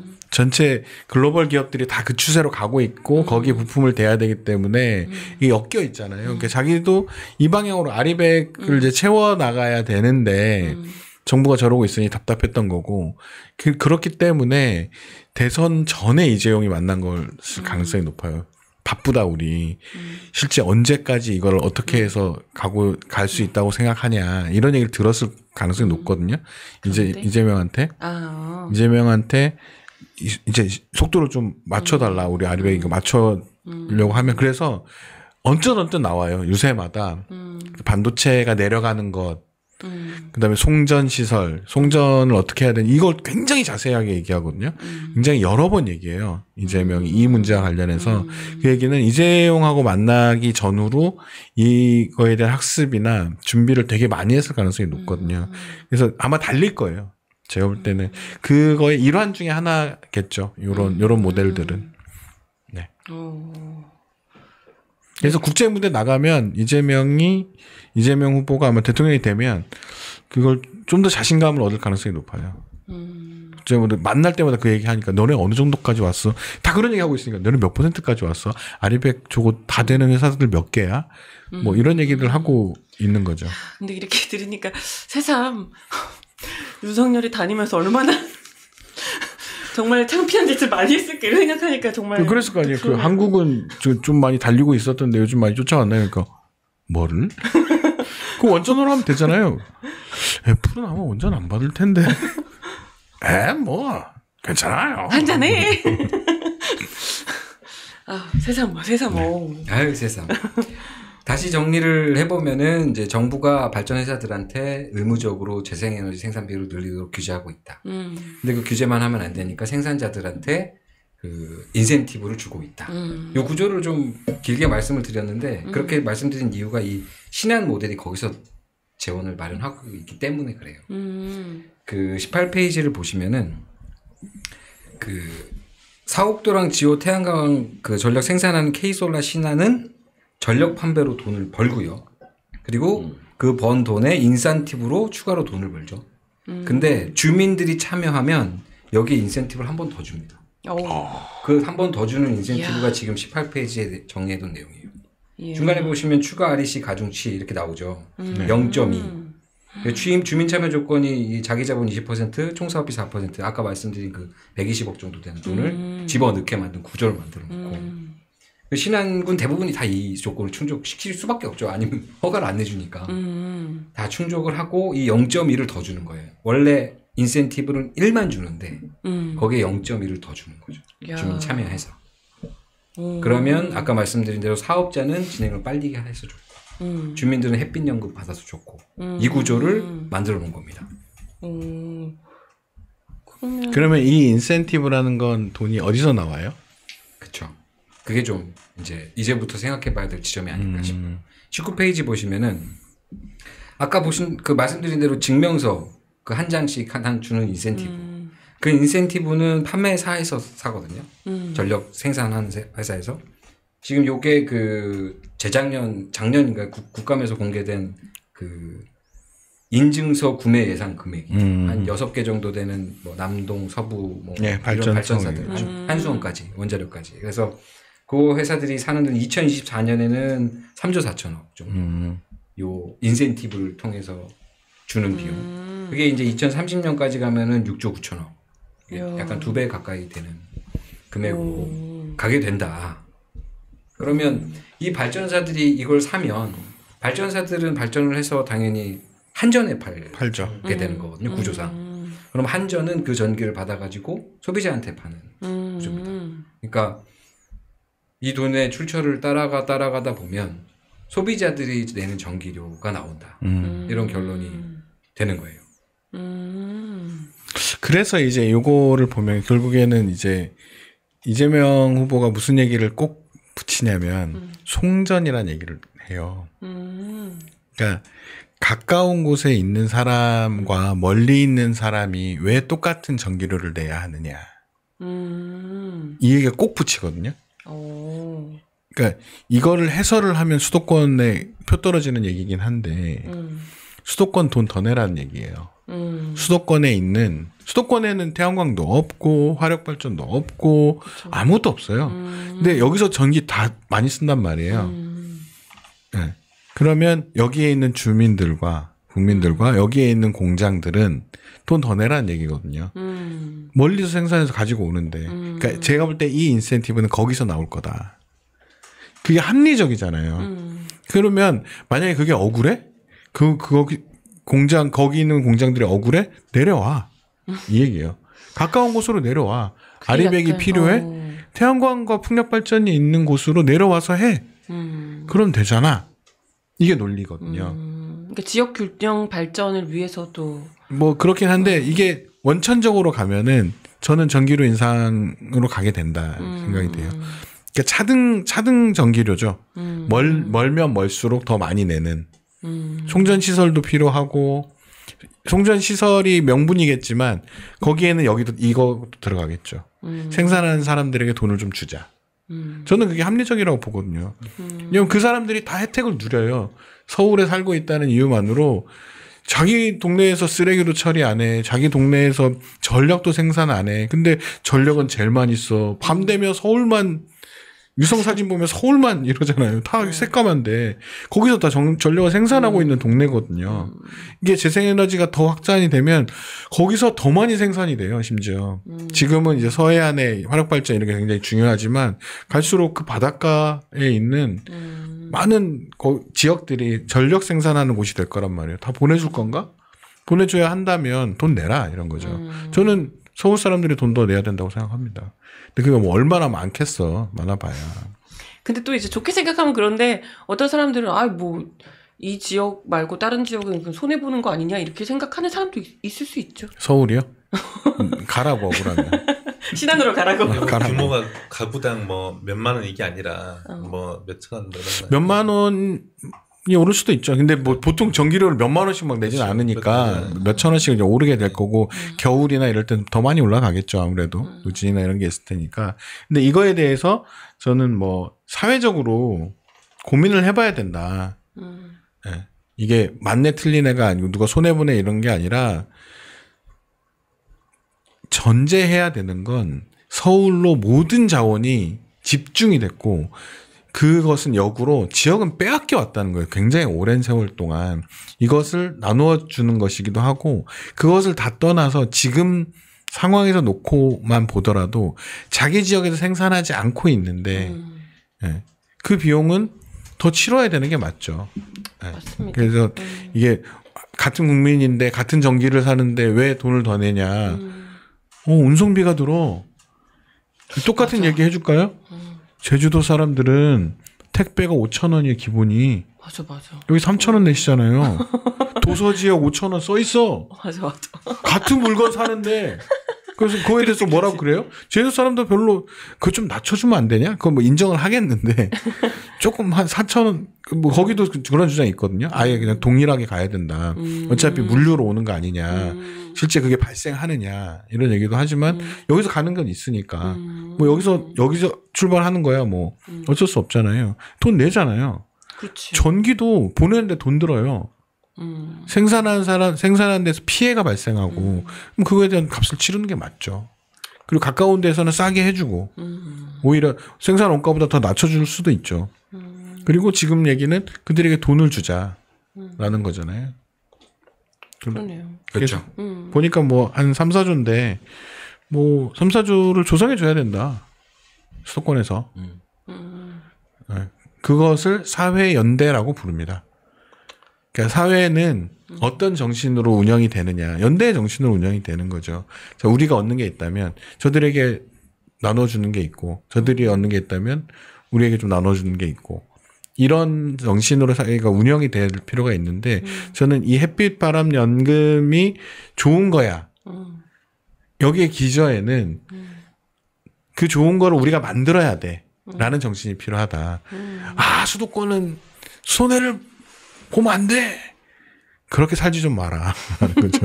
전기료를 좀 올리자. 저는 기후위기를 극복하는데 되게 중요한 것 중에 하나는 이제 적극적으로 시민사회에서 주장해야 된다고 보거든요. 전기를 올리자. 합리적으로 올리자. 근데 누가 먼저 올리느냐. 기업이 먼저 올려라. 그렇습니다. 네. 전기 쓰는 거 기업이 많이 쓰고 물론 가정이 많이 쓰는데 기업이 정말 많이 써요. 공장이. 그러면 그 전기료는 할인해 주거든요. 이것만 깎아줘. 이 할인 폭만 줄여도 이거 해결되거든요. 그리고 시민들도 그것만큼 더 내자.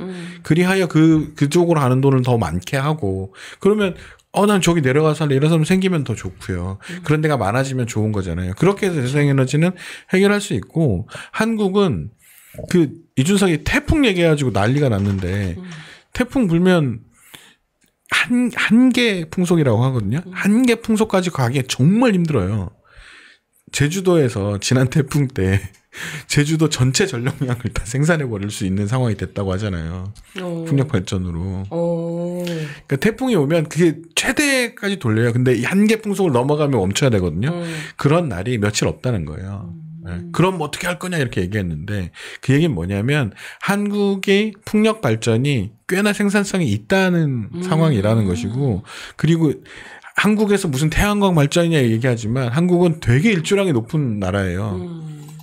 그러니까 충분히 할 수 있는 거죠. 그리고 많은 빈 땅들도 존재하고 그러니까 요즘에 이제 뭐 중국이나 이런 데 가본 사람들은 깜짝 놀라는데 온 천지의 지붕이 다 태양광이에요. 도시가 발전소가 되고 있는 상황이거든요. 웬만한 빌딩들을 다 공장 다. 그래서 누가 그런 얘기 하던데 기후위기 이런 거는 사회주의가 좋은 건가? 저거 그냥 당에서 그냥 야 옥상에 패널 딱 깔아 쫙 깐 거 아니냐. 그래서 그런 얘기하면 잡혀가. 요즘에 그런 게 어딨어? 그러던데 한국도 지금 그럴 수 있고 이미 이제 그럴 수 있는 상상력들이 지금 많이 발휘가 되고 있으니까요. 예를 들면 논두렁 요 비탈에 하자, 도로에 비탈에 하자, 뭐 이런 것도 있고 고속도로 비탈에 하자 이런 것도 많으니까 뭐 이런 이제 염전 이런 걸로 이제 뻗어나가는 것도 있고 이런 것들의 모델들을 많이 만들어낼 필요가 있고 그런 걸 위해서 재원 마련이 필요하잖아요. 다 세금으로 할 거냐? 저는 전기료 인상이 필요하다. 그러네요. 그리고 이 전기료 인상은 기업부터 하자. 그리고 시민들도 하자. 특히 수도권에 있는 시민들은 좀 더 내서 이제 한국이 그렇게 좀 갈 수 있도록 해줘야 되지 않을까. 그거의 밑밥을 저는 좀 깔았다고 봅니다. 근데 얘기 들어보니까 정말 재생에너지와 지금 지역 균형 발전을 다 잡을 수 있는 방법이 될 수도 있겠다는 생각이 들어요. 그렇죠. 이런 구조를 이제 전국으로 확대하자. 신한 모델 전국으로 확대하자 이런 게 이제 이재명 대표 공약이고요. 후보 공약이죠. 그리고 그렇게 됐을 때 발생할 수 있는 어떤 형평성이라고 하기도 좀 뭐한데 그런 설득 논리는 필요할 것 같아요. 운송 단가, 가격 인상 이런 것도 필요할 것 같고 그게 이제 지금은 한 신안까지 포함해서 한 100여 개, 100 몇십 개 이렇게 지금 그런 주민 참여형이 진행이 되고 있다고 그러거든요. 그리고 그것이 앞으로 더 확산되겠죠. 그러면 효율에 따라서 조금씩 다르게 신안만큼 나오는 곳이 얼마나 될지는 모르겠는데 그런 것들이 확대되고 나면은 그 해당 지역들은 무조건 좋은 거죠. 거기에 살아가려고 하는 사람들도 많아질 거고. 그럼 경제적인 거를 넘어서 한국에서 고질적으로 지금 되고 있는 뭐 지방 소멸이나 이런 것들을 지금 막을 수 있는 뭐 유력한 뭐 그런 정책이 될 수도 있는 거고요. 그리고 효율이 높은 것에서는 어떤 기금 같은 형식으로 조금씩 그러니까 전체 파일을 줄이지 않는 정도의 물론 전제는 그런 주민 참여형 사업들이 많이 늘어난다는 전제 하에 그걸 재생에너지 발전 기금 같은 걸로 충당시켜가지고 전체 재생에너지 전환 속도를 빨리 할 수도 있는 것이고 뭐 말씀하신 대로 전력 단가, 그러니까 전력 소비 뭐 요금 이런 것도 조정이 좀 필요하고요. 그러면 이것에 대한 문제는 좀 사라지지 않을까 이런 게 그리고 사회적 합의가 충분히 이루어지지 않을까 이런 생각이 좀 들고요.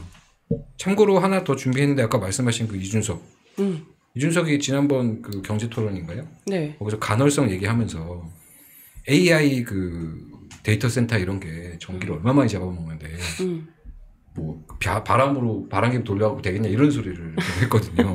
근데 이게 좀 이건 뭐지? 막 이런 생각이니까 이미 지금 다 풍력으로 지금 하고 있고요.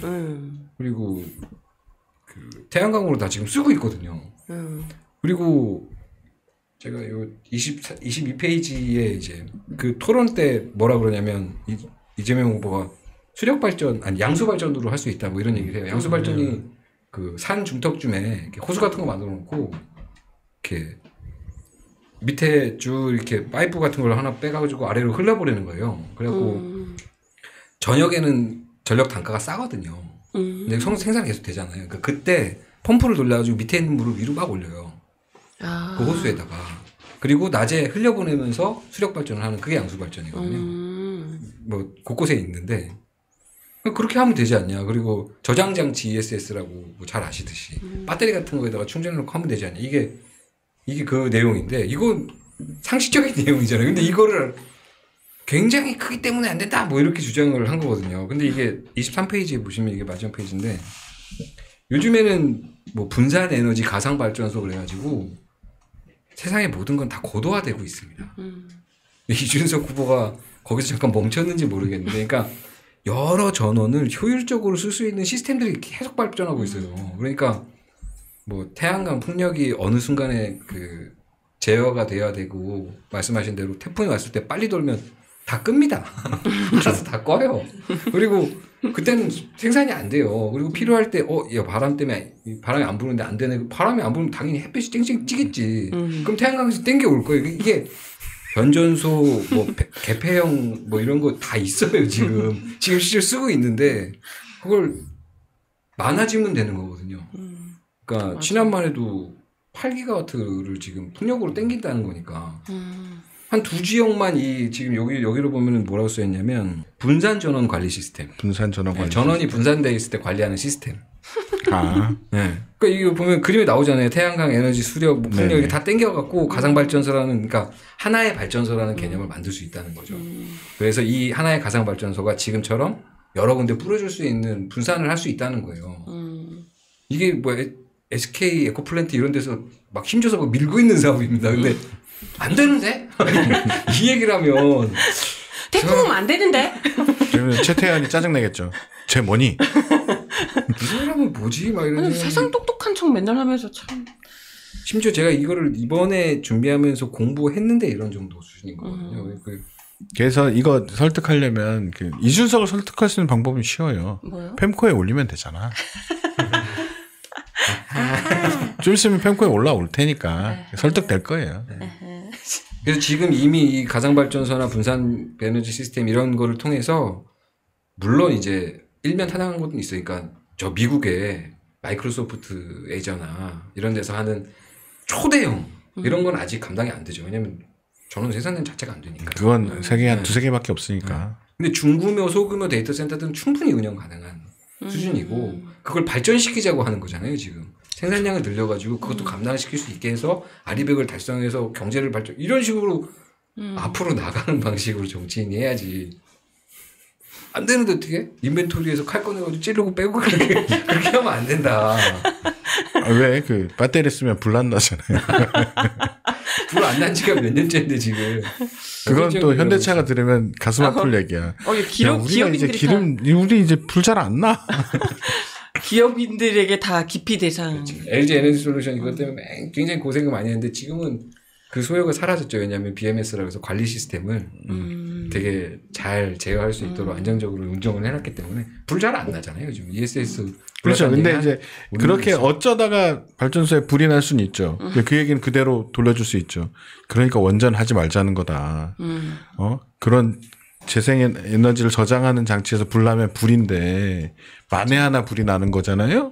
만에 하나 원전에서 그런 상황이 터지면 이건 불이 아닌 거다. 이걸 돌려줄 수 있는 거죠. 그래서 오히려 이제 이런 것들이 아마 저는 시간이 갈수록 이건 설득력이 굉장히 높아질 거라고 보고 이게 결국에 거기까지 가닿아야 된다. 저는 이재명 정부가 이걸 하게 된다면 당분간은 이제 정부가 이걸 감당할 거 아니에요.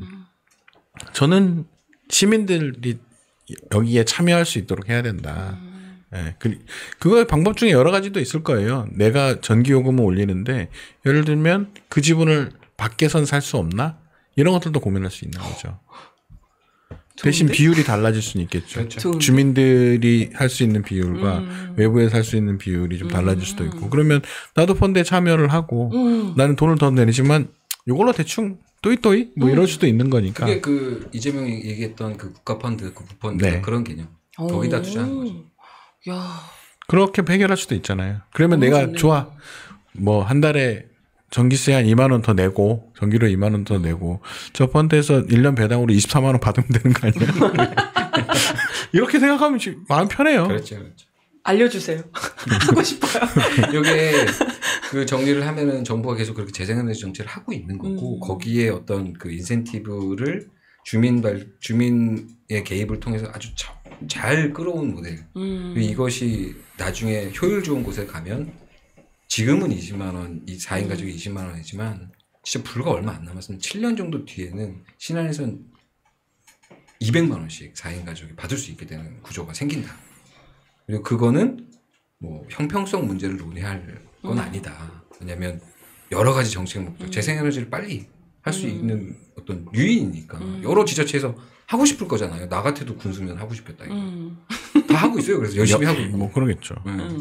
그걸 왜 시비를 걸어? 거기서 좀 약간 잘 되는 데서 좀 이렇게 떼가지고 기금으로 만들든 그리고 방금 전에 말씀하신 대로 펀딩을 해가지고 그걸 하든. 그럼 또 더 많이 하게 되는 거잖아요. 탄소 감축하는 거잖아요. 그러니까. 지방 소요를 막는 거고 지역 경제가 활성화된다니까 막 돈이 너무 도니까 막 전화해서 5만 원짜리 주고 1만 원짜리 주라 이렇게 싸우는 데가 신안인데 지금. 신안 얘기 아까 요거 제가 내려가서 취재하려고 지금 준비 중인 아이템 중에 하나인데 재밌는 얘기 하나 더 있어요. 아까 말씀하셨잖아요. 7페이지 다시 보시겠어요? 네. 7페이지 보면 이게 아까 그 강경원 기자가 왜 보상금이냐, 그 협동조합 회원이냐, 네. 그러니까 조합원이냐 이 부분이 있고 이게 왜 보상금이냐 이 부분이 있잖아요. 요게 되게 재밌어요. 그러니까 협동조합이 그 K솔라 신안이라는 회사에다가 자금을 준 거니까 이게 돌아올 때는 배당금 형태가 되겠죠. 그러겠죠. 네, 그러니까 아니면 이자 형태가 되거나 대출에 대한 이자 형태. 근데 이거를 협동조합 그 조합원한테 주면 배당이 돼요. 이러면 소득이 됩니다. 그렇죠. 세금을 내야겠죠. 네, 세금을 내야 돼요. 그러니까 여기서 어떻게 했냐면 개념적으로 이건 아까 말씀드렸듯이 조례를 통해서 보상의 개념이기 때문에 이건 보상금이다. 근데 회계적으로는 그게 안 되는 거예요. 그러니까 이걸 협동조합원 말고 그냥 회원으로 해. 만원씩 내. 그래서 회원한테 그냥 보상금을 주는 거예요.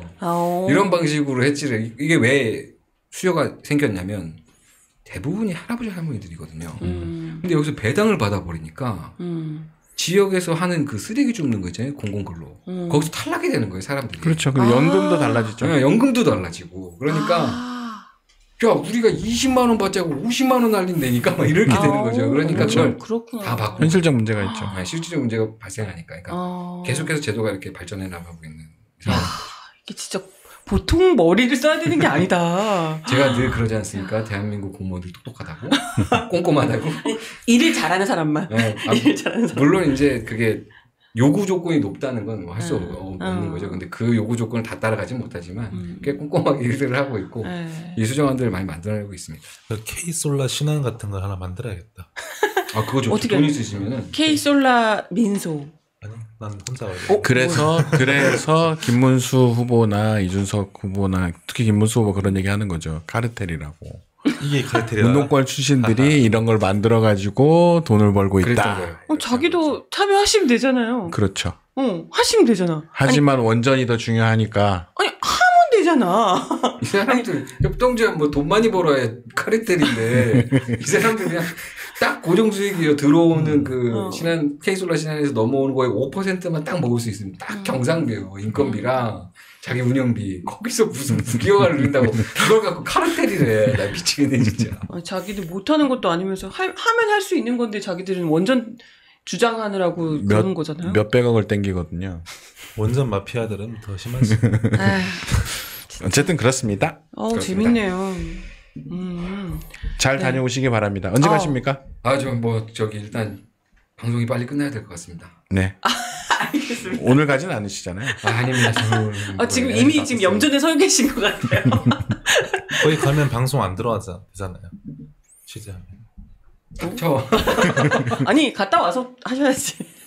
네, 알겠습니다. 오늘 시사꿀꿀은 여기까지 하겠습니다. 오늘도 함께해 주셔서 감사드리고요. 민중의 소리 채널 구독과 좋아요, 알림 설정, 댓글 많이 부탁드리겠습니다. 오늘도 수고 많으셨습니다.